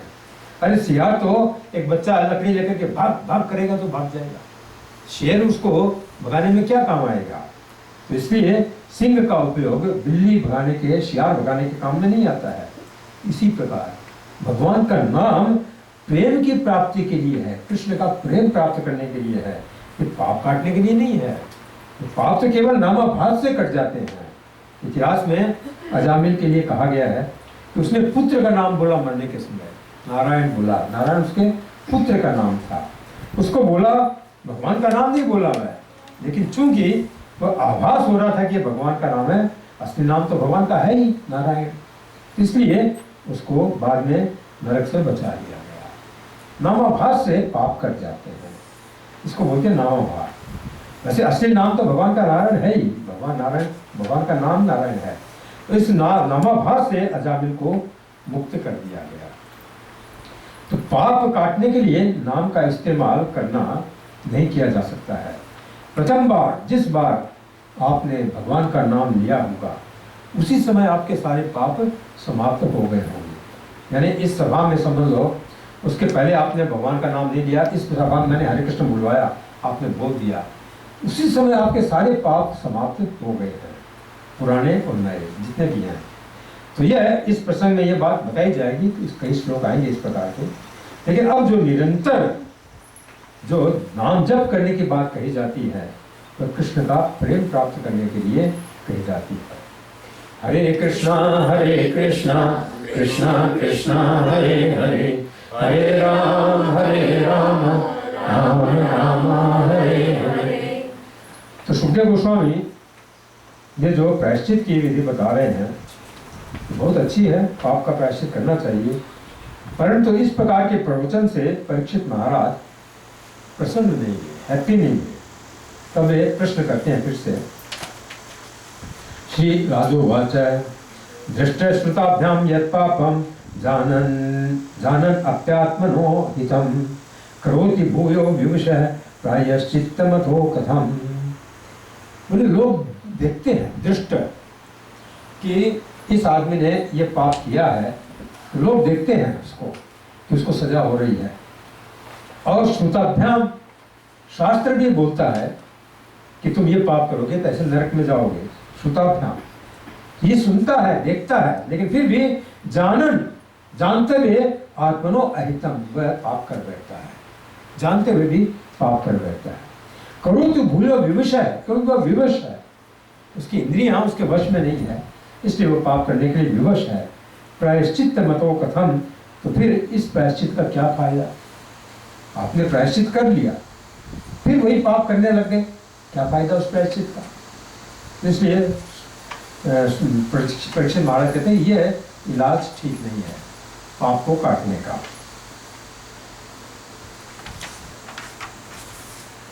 तो राजा ने प्रश्न किया, तो परीक्षित महाराज कहते हैं सुखदेव गोस्वामी से कि दृष्टि श्रुताभ्याम यत् पापम जानन अपि आत्मनो अहितम।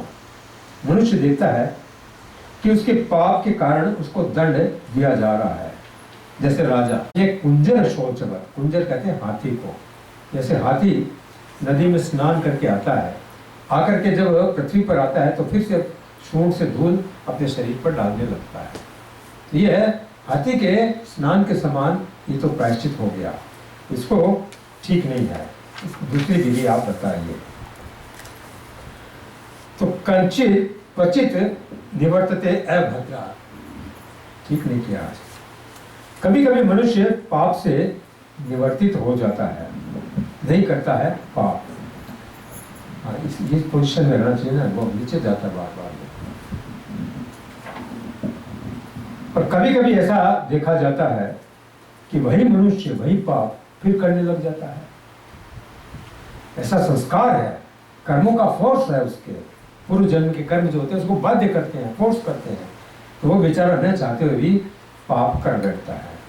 और क्वचित चरति तत्पुनः चरति, उसी पाप को वो करता है फिर से।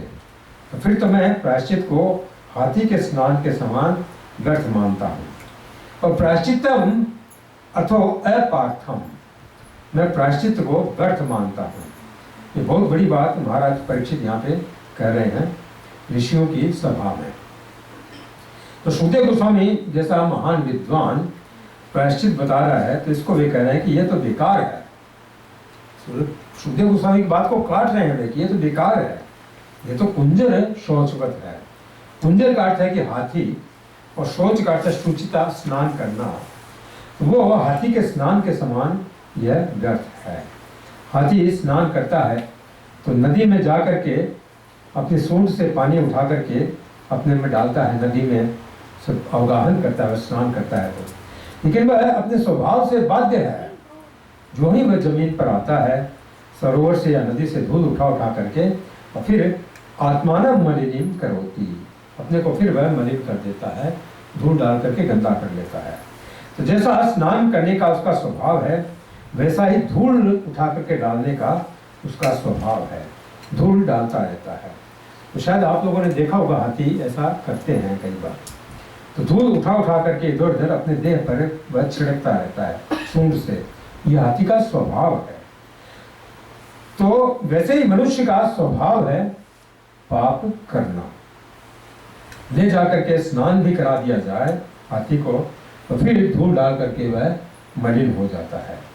तो ऐसे ही मनुष्य से कुछ प्रायश्चित करा लीजिए, वह पाप फिर जारी रहता है। इसको तो मैं अपार्थम मान ले, अपार्थम माने व्यर्थ, मैं इसको व्यर्थ मानता हूँ इस प्रायश्चित को। वास्तव में सुखदेव गोस्वामी परीक्षित महाराज की परीक्षा ले रहे थे अपने शिष्य की, ये बात कहता हूँ, उसके बाद क्या रिएक्शन होता है उसका, वो संतुष्ट होता है कि नहीं होता है, सेटिस्फाइड होता है कि नहीं होता है। लेकिन परीक्षित इतने बुद्धिमान थे कि वे इससे सेटिस्फाइड नहीं हुए।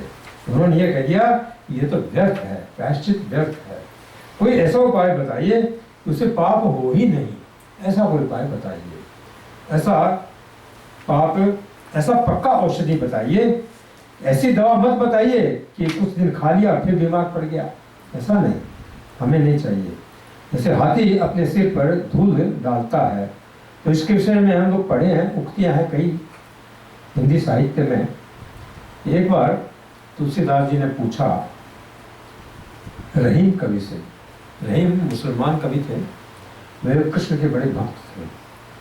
तो रहीम कवि से तुलसीदास जी ने पूछा कि धूल धरत यानी जो शीश पर, धूल माने धूल मट्टी, धूल धरत यानी जो शीश पर कहूँ रहीम के ही काज। रहीम जी ये बताइए कि गजराज हाथी धूल को अपने सिर पर क्यों धारण करता रहता है? तो रहीम जी तो बड़े भक्त थे, उन्होंने तत्काल उत्तर दिया कि जही रज मुनि पत्नी तरी सोई ढूंढत गजराज। उन्होंने जिस रज से अहिल्या तर गई, गौतम मुनि की पत्नी तर गई, उस रज को और धूल को ढूंढता रहता है गजराज। ये हाथी ढूंढता रहता है ताकि मैं भी तर जाऊं उस धूल से। तो भगवान श्री राम के जिस चरण धूलि से अहिल्या तर गई, उसी धूलि को गजराज खोद खोद करके अपने सिर पर डालता रहता है। तो बड़ा सुंदर उत्तर दिया उन्होंने, यह भक्त की भावना है। और जहिरज मुनि पत्नी तरी, मुनि पत्नी मतलब गौतम की पत्नी अहिल्या जिस रज से तर गई, उसी रज को हाथी आज तक खोजता रहता है। चलते फिरते वह विचार करता रहता है कि हाँ, हो सकता है कि वह रज हो, ये राम की चरण रज हो, तो मैं तर जाऊंगा। ये तो भक्त का देखो एक भाव है, लेकिन ये स्वभाव है हाथी का कि वह धूल अपने शरीर पर डालता रहता है। तो ऐसे ही मनुष्य का स्वभाव है कि वह पाप करता ही रहेगा। पाप न कर पाना बड़ा कठिन है। इसीलिए महाराज परीक्षित का जो ये खंडन है महाराज सुखदेव गोस्वामी के वक्तव्य का, ये बहुत महत्वपूर्ण है। ऐसा नहीं है ये बात नहीं चलेगी, और कोई उपाय बताइए। तब सुखदेव गोस्वामी कहते हैं कि अब इससे थोड़ा सुपीरियर उपाय सुनो। श्री बाजाराणी रुवाचा कर्मणा कर्म निर्हारो न यात्यंतिक इष्यते अविद्वत् अधिकारित्वात् प्रायश्चित्तम विमर्शनम। बोले कर्मणा कर्म निहारो, जो प्रायश्चित तुमने किया वो सकाम कर्म है, तो एक कर्म से दूसरे कर्म का प्रायश्चित किया तो वह तो कोई ठीक नहीं हुआ, न ही आत्यंतिक इष्यते, यह कोई ठीक उपाय नहीं हुआ। पर अविद्वत् अधिकारित्वात्, जो ये बात जानता नहीं है कि मैं ये पाप कर रहा हूँ, तो उससे ये चाहे प्रायश्चित कर भी लेगा तो उसके पाप करने की जो वृत्ति है वह जाएगी नहीं, फिर से वो पाप करने लगेगा। इसलिए वे कहते हैं कि ठीक है, दूसरा उपाय है विमर्शनम। विमर्शनम माने ज्ञान मार्ग। ज्ञान मार्ग एक ऐसा उपाय है जिससे वह पाप करने की और वृत्ति उसकी समाप्त हो जाएगी।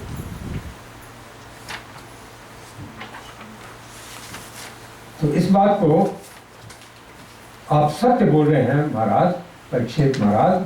सुखदेव गोस्वामी कहते हैं कि वास्तविक बात यह है कि कर्म से कर्म का आत्यंतिक नाश नहीं होता है। पाप भी एक कर्म है और प्रायश्चित भी एक कर्म है। तो एक कर्म से दूसरे कर्म का आत्यंतिक नाश नहीं हो सकता है। वैसे है जैसे छूटे ही मलति मलही के धोए, धृतति पाए कोई बारी बिलोए। जैसे रामचरितमानस में कहा गया है कि मल से, मल को धोने से वह साफ नहीं होगा, गंदगी को गंदगी से धोने से वह साफ नहीं होगा। और उसी प्रकार पानी को मथने से घी नहीं निकल सकता है। घृतति पाए कोई बारी, बारी माने पानी, पानी को कोई भिलोएगा तो उसे घी नहीं निकलेगा।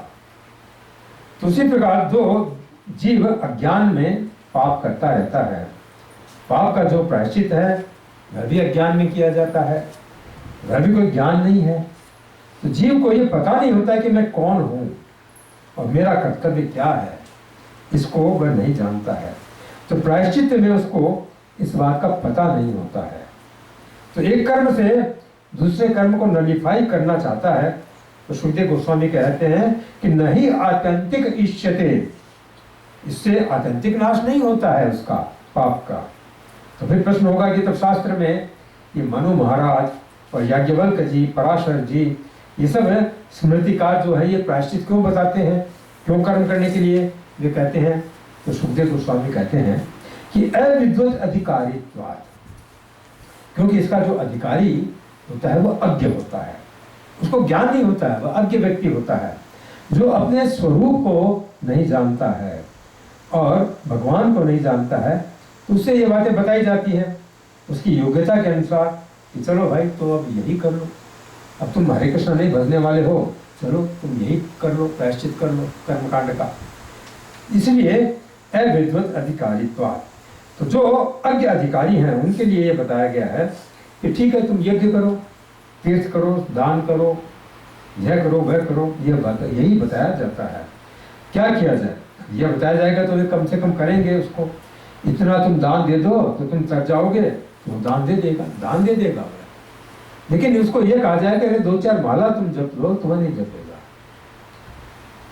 इसलिए अज्ञ अधिकारियों के लिए स्मृतिकारों ने भारी भारी कर्म बताया है कि तुम यह करो।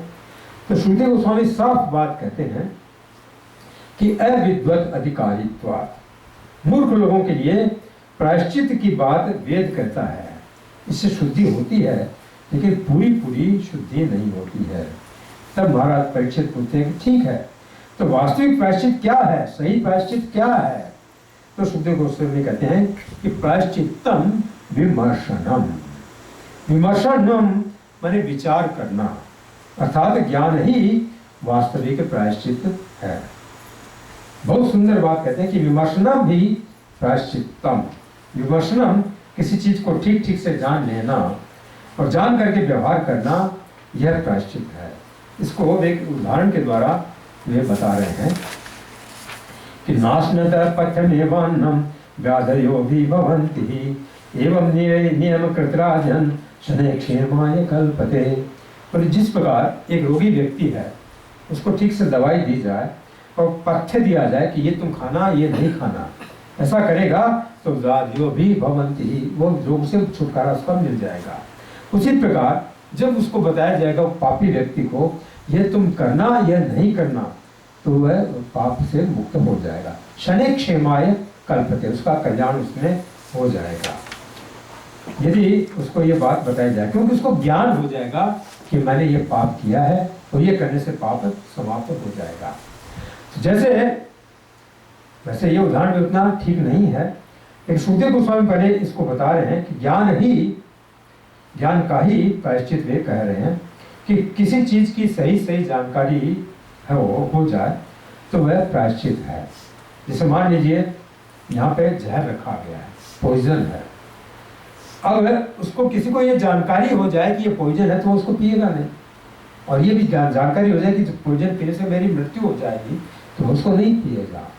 उसी प्रकार जो ज्ञान है उसको ये मालूम हो जाए कि मैं ये करने से पाप होता है तो वो ज्ञान पाप करेगा नहीं। तो ये प्रायश्चित वास्तव में है। इस बात से परीक्षित महाराज ने कहा ये कुछ ठीक है लेकिन पूरा ये ठीक नहीं है।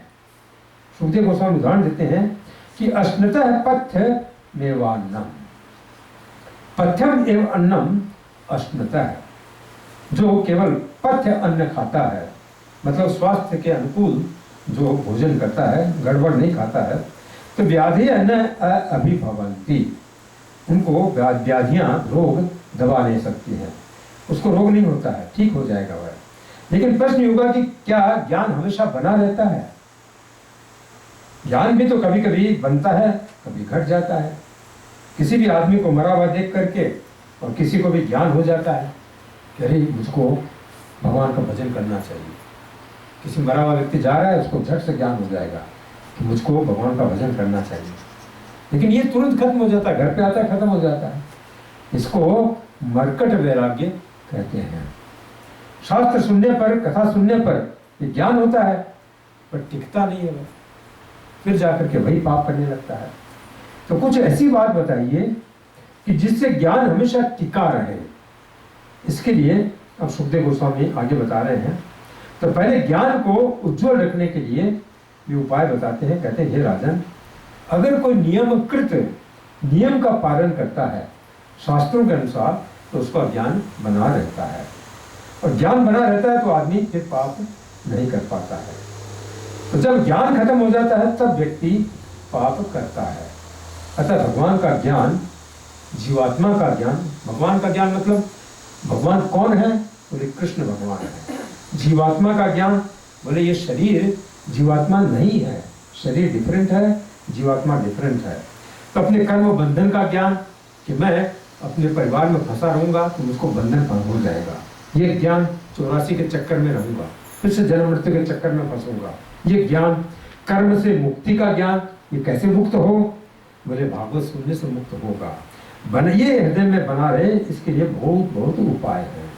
लेकिन उपाय इतना कठिन है कि कोई उसको करेगा नहीं, कोई उसको कर नहीं सकता। तो उनमें कई 12 उपाय बताए हैं कि तपसा ब्रह्मचर्येण शमेन च नियमेन दमेन च त्यागेन सत्य शोचाभ्याम यमेन नियमेन वा देह वाक् बुद्धिजं धीरा धर्मज्ञा श्रद्धयान्विताः क्षिपन्ति अघं महत् अपि वेणुगुल्मनिवादलः। बोले ये 12 उपाय हैं, इनको करने से आदमी का ज्ञान बना रहेगा। बोले तपसा, तपस्या करे, ब्रह्मचर्येण, ब्रह्मचर्य से रहे, शमेन माने अपने मन को वश में करे, दमेन अपने इंद्रियों को कंट्रोल करे, त्यागेन माने दान दे, सत्य सत्य करे, सत्य बोले, शौचाभ्याम पवित्र रहे, और यमेन जो नहीं करना है वो नहीं करे, नियमेन जो करना है वो करे। तो इस प्रकार जो ये करेगा तो देह वाक् बुद्धिजम धीरा, देह से, बुद्धि से और वाणी से जो धीर लोग हैं, जो धर्मज्ञ हैं और जो श्रद्धा रखते हैं, वे क्षिपन्ति अघम, वे इन पापों को समाप्त कर सकते हैं। चाहे महत् अपि, कितना भी बड़ा पाप हो उसको वे समाप्त कर सकते हैं। बड़े जैसे बोले वेणु गुल्म विवादल है, जैसे एक बांस का झुरमुट है, उसमें आग लग जाए तो जल के समाप्त हो जाएगा, बांस समाप्त हो जाएगा। उसी प्रकार ये पाप समाप्त हो जाते हैं। यहाँ पे प्रभुपाद जी कहते हैं कि ब्रह्मचर्य के 8 पक्ष होते हैं। मनुष्य को न तो स्त्रियों के बारे में सोचना चाहिए, न सेक्स जीवन की कभी चर्चा चलानी चाहिए, न स्त्रियों के साथ कभी क्रीड़ा करनी चाहिए, न स्त्रियों की ओर कामुक होकर के देखना चाहिए, न उनसे इंटीमेट रिलेशंस बनाना चाहिए, न कभी उनका संग करना चाहिए, न ही कभी भी और इस यौन जीवन का कभी प्रयास करना चाहिए, एफर्ट्स भी नहीं करना चाहिए। मनुष्य को स्त्रियों के बारे में सोचना और उनकी ओर ताकना तक नहीं चाहिए, बातें करना तो दूर रहा। इसे ही उच्च कोटि का ब्रह्मचर्य कहते हैं। यदि कोई ब्रह्मचारी या सन्यासी एकांत में किसी स्त्री से बातें करता है तो स्वाभाविक है बिना जाने उसको भोगने की इच्छा हो जाती है। तो भक्ति मार्ग में मनुष्य को सर्वप्रथम जीव को नियंत्रित करके दृढ़तापूर्वक विधि विधानों का पालन करना चाहिए।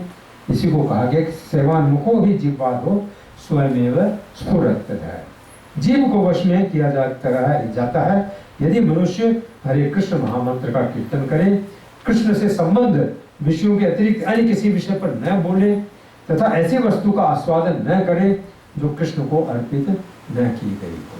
केवल कृष्ण का प्रसाद खाए तो जीव उसके कंट्रोल में हो सकती है।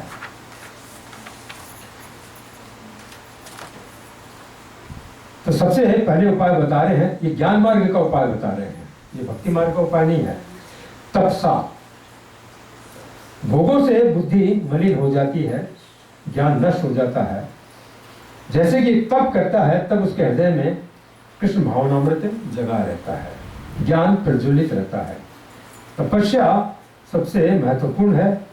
तो ज्ञान को या भक्ति को जागृत रखने के लिए तपस्या बहुत इंपॉर्टेंट है। तप का अर्थ होता है कि स्वधर्म का पालन करना, अपने इंद्रियों को उनके विषयों से बचा के रखना। जैसे बोले आँख सुंदर रूप को न देखे, कान विविध संसारिक बातों को नहीं सुने, जीवा विविध रसों से, और त्वक इंद्रिय माने छूना, त्वक इंद्रिय विविध स्पर्श से अपने को बचाए, नासिका घ्राण मन सुगंध से अपने को बचाए।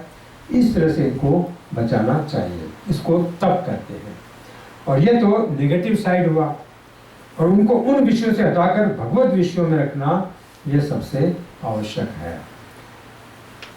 जैसे आँख भगवान के रूप का दर्शन करे, कान भगवान के शब्दों को सुने, भगवान की कथा को सुने, तो इंद्रिय भगवान का ही स्पर्श करे या भगवान के भक्तों का स्पर्श करे, नासिका भगवान के चरणों पर चढ़ाई हुई तुलसी या उनके फूलों को सूंघे।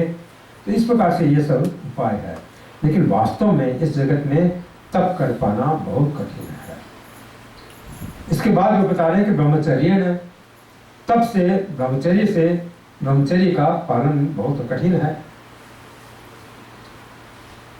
और जितने लोगों ने वास्तव में भगवान को समझा है उन्होंने ब्रह्मचर्य का पालन किया है। तो यदि छंतो ब्रह्मचर्यम चरंती, भगवद गीता 8:11 भगवान गीता में कहा गया है।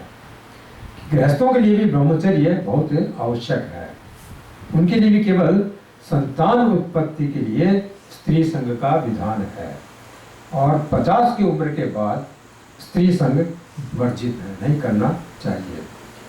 और शमेन च दमेन च, मन को कंट्रोल में रखना, मन को शांत रखना। दमेन च, इंद्रियों को कंट्रोल में रखना, इंद्रियों पर निग्रह रखना। और त्यागेन है, त्याग का अर्थ है संन्यास या त्याग का अर्थ है दान। तो त्याग का मुख्य अर्थ है दान। अपनी सुविधा के को त्याग देना चाहिए, दूसरों के हित के लिए इसको त्याग कहते हैं। अपना घर का त्याग करना, अपनी स्त्री का त्याग करना, संन्यास ले लेना। तो बहुत से लोग इस संसार के माया मोह को त्याग करके ज्ञान को स्थिर रखना चाहते हैं।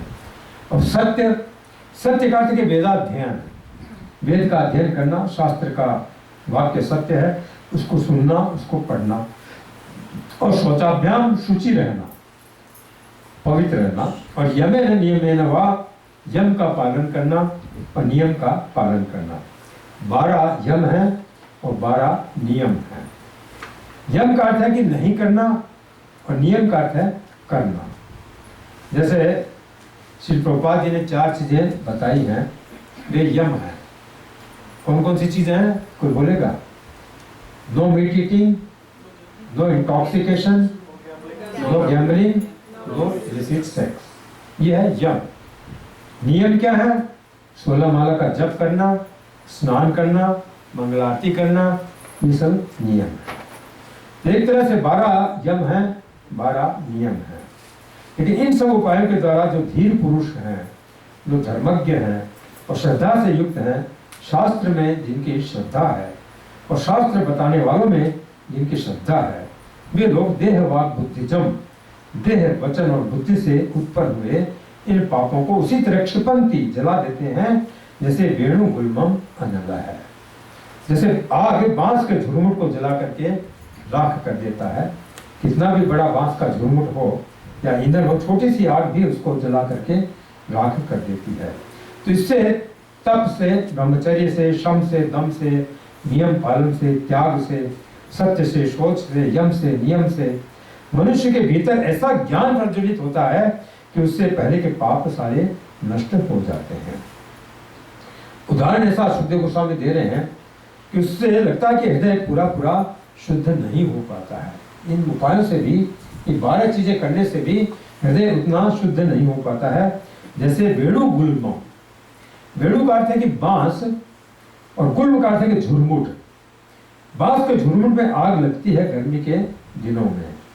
प्राय लोग झुरमुट में जानबूझ करके आग लगा देते हैं तो बांस जल करके राख हो जाता है।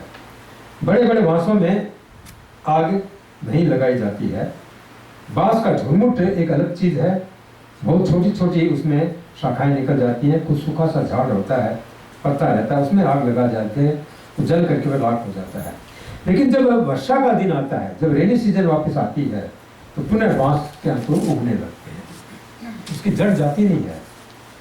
इसका अर्थ हुआ कि आत्यंतिक नाश नहीं हुआ उसे झुरमुट का। तो सुखदेव गोस्वामी कहते हैं कि महत अघम अपिक्षिपंती, बहुत बड़ा पाप हो गया है। अनेक पाप उसको इन उपायों से खत्म किया जा सकता है।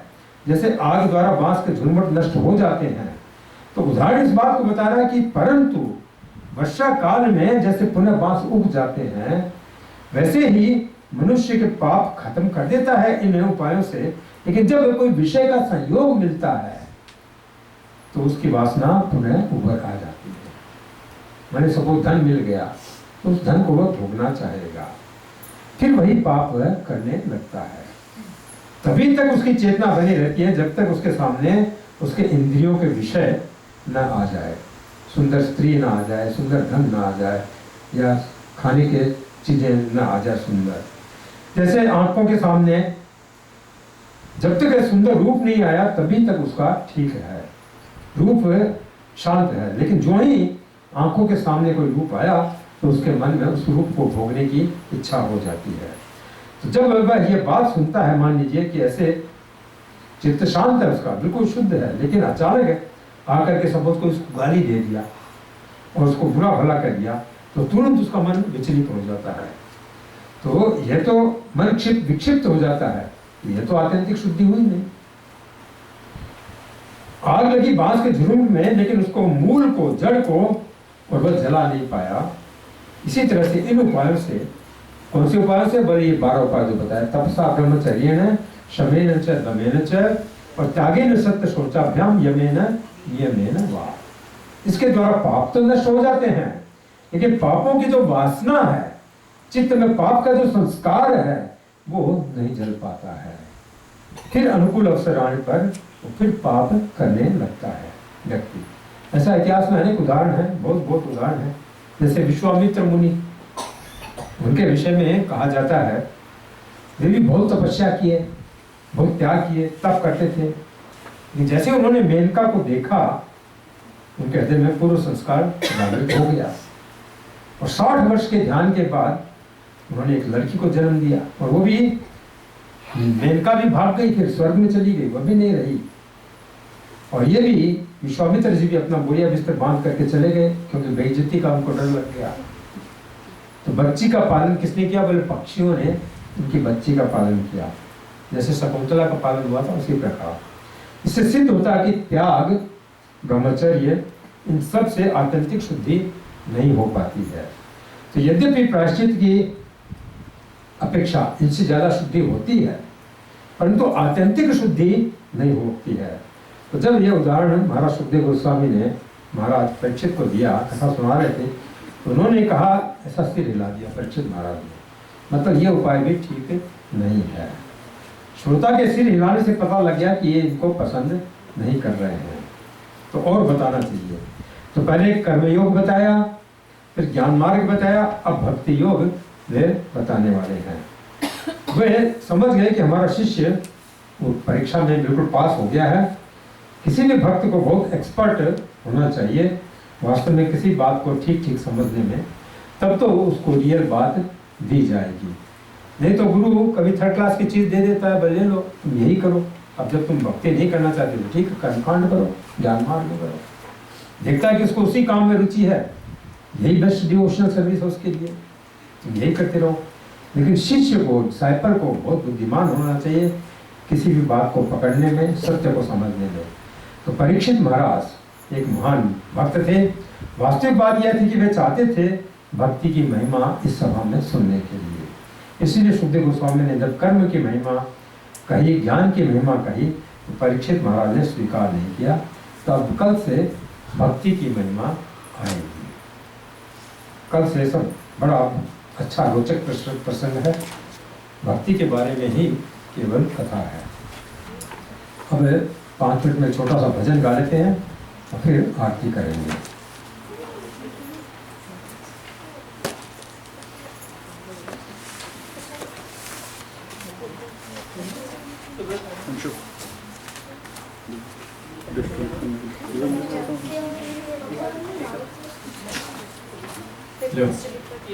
पेपर ले लें,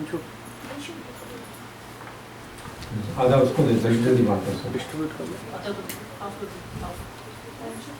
अगर नहीं जाए हाँ, ये करताल भी ले लो, करताल भी बजा लेता ले लो। इस भजन में हम भगवान के व्यास बजा, नेक नाच दे बिहारी मेरे अंगना में आई, हंसी मुरली बजाए देहूं माखन खवाए,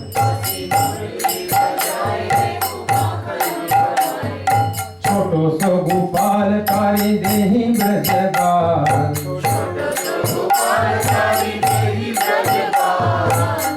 सो गोपाल तारी देहि ब्रजबाल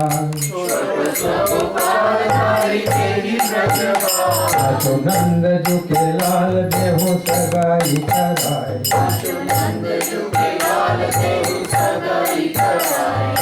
छोटा सा गोपाल तारी देही ब्रजबाल, ब्रज की बाला है, छोटा सा गोपाल है तो तालियां बजा रही है उसके लिए।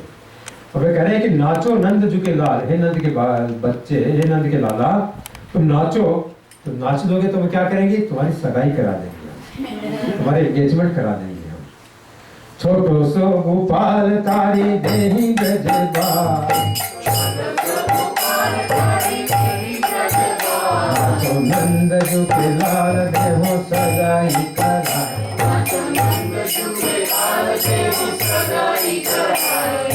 झूठ कहे मैया कर लावेंगी दुल्हैया, तेरी चारों गुण गैया कहूँ नंद जो गाए।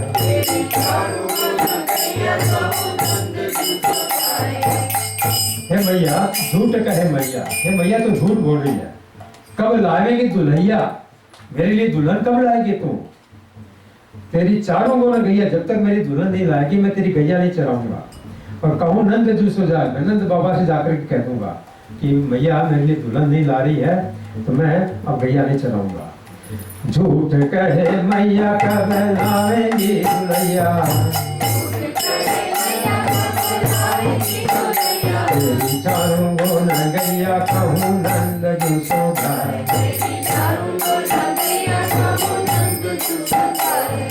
छोटी एक गैया मंगवाऊंगी कन्हैया, दूध पियो दो भैया तेरी छोटी बड़ी गाय।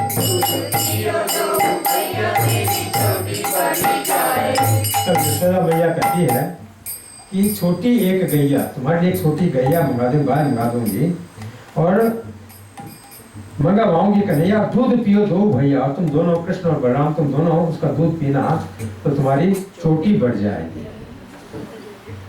तब कृष्ण कहते हैं अरे ये बातें छोड़ो तुम, छोटी एक गैया मंगवाऊंगी कन्हैया,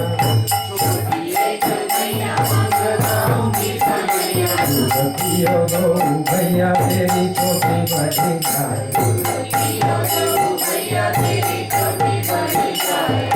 गाय वे बधाई कब आएंगे लुगाई,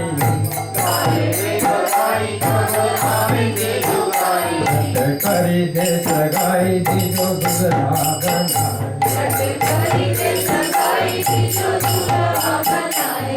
भैया ये गाय लाने वाय लाने की बात मत करो तुम, ये बता गाय वे बधाई, कब मेरी बधाई गा रही है तुम, कब आवेगी लुगाई, कब मेरी और पत्नी आ रही है ये बता तुम लुगाई।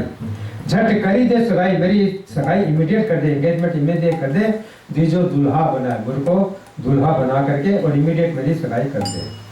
गाय वे बधाई कब आएंगी लुगाई,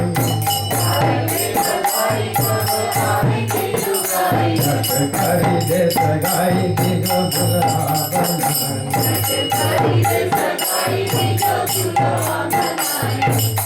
मैया कहती है बरना बनाऊंगा तो उबरी नवाऊं,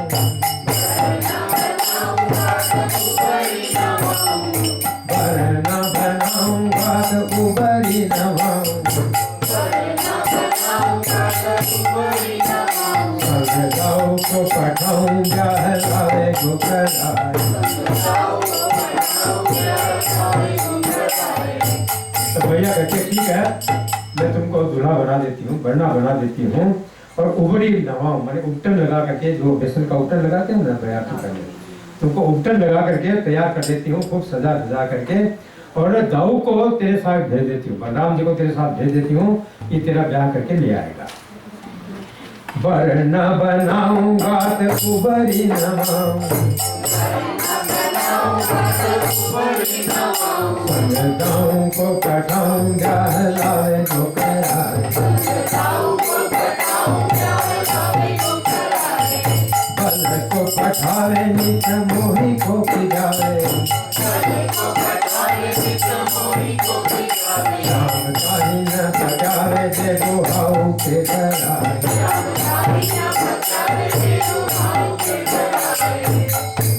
तो लाला कहता है कि नंद भैया बल को पठावे नहीं थे, बल बलराम जी को नहीं भेजना, मोही को खिजाए। रोज मेरे को वन में जाता है ना तो खिजाता रहता है।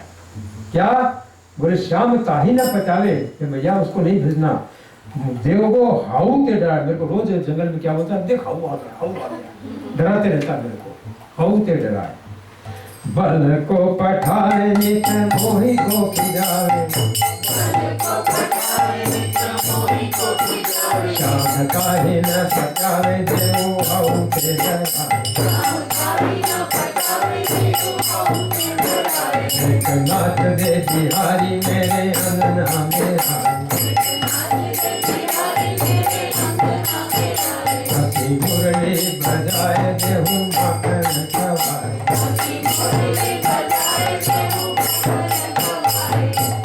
तो ये था भगवान का ब्याह। अब आरती करेंगे। इंग्लिश में चाहिए तो ये है भागवत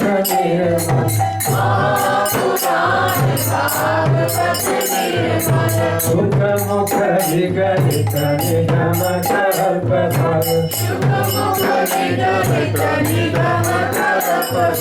परमानंद सुधार समयत,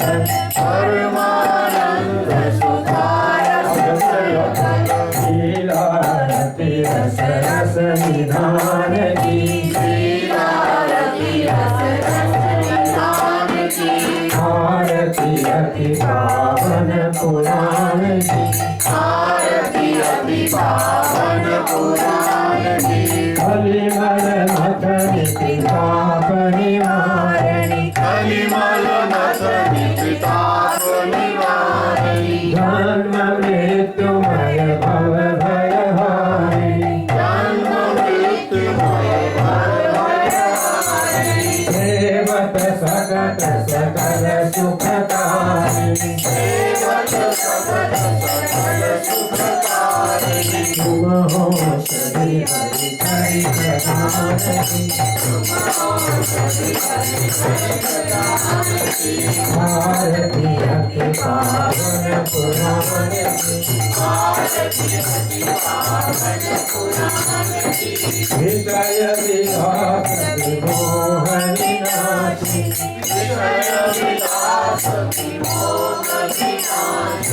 विमल विराग विवेक विकासी,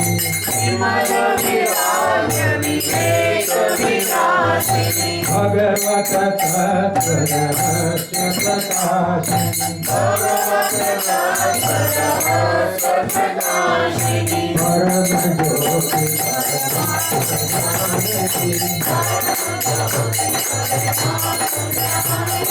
भारती अति पावन पुराण की, परमहंस बुद्धि जन होयापी,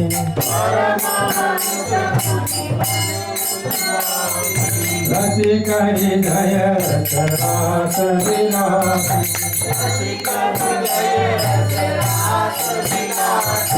मुक्ति मोक्ति भक्ति प्रेम सुदासी, कथा रचिंतन प्रिय सुधान की, भारती अति पावन पुराण की, परम भक्ति ज्ञान आन की, भारती अति पावन पुराण की।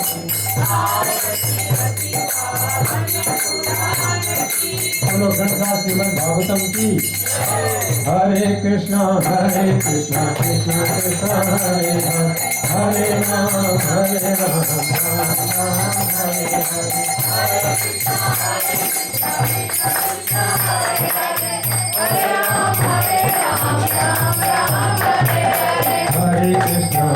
कृष्णा कृष्णा कृष्णा हरे हरे, हरे राम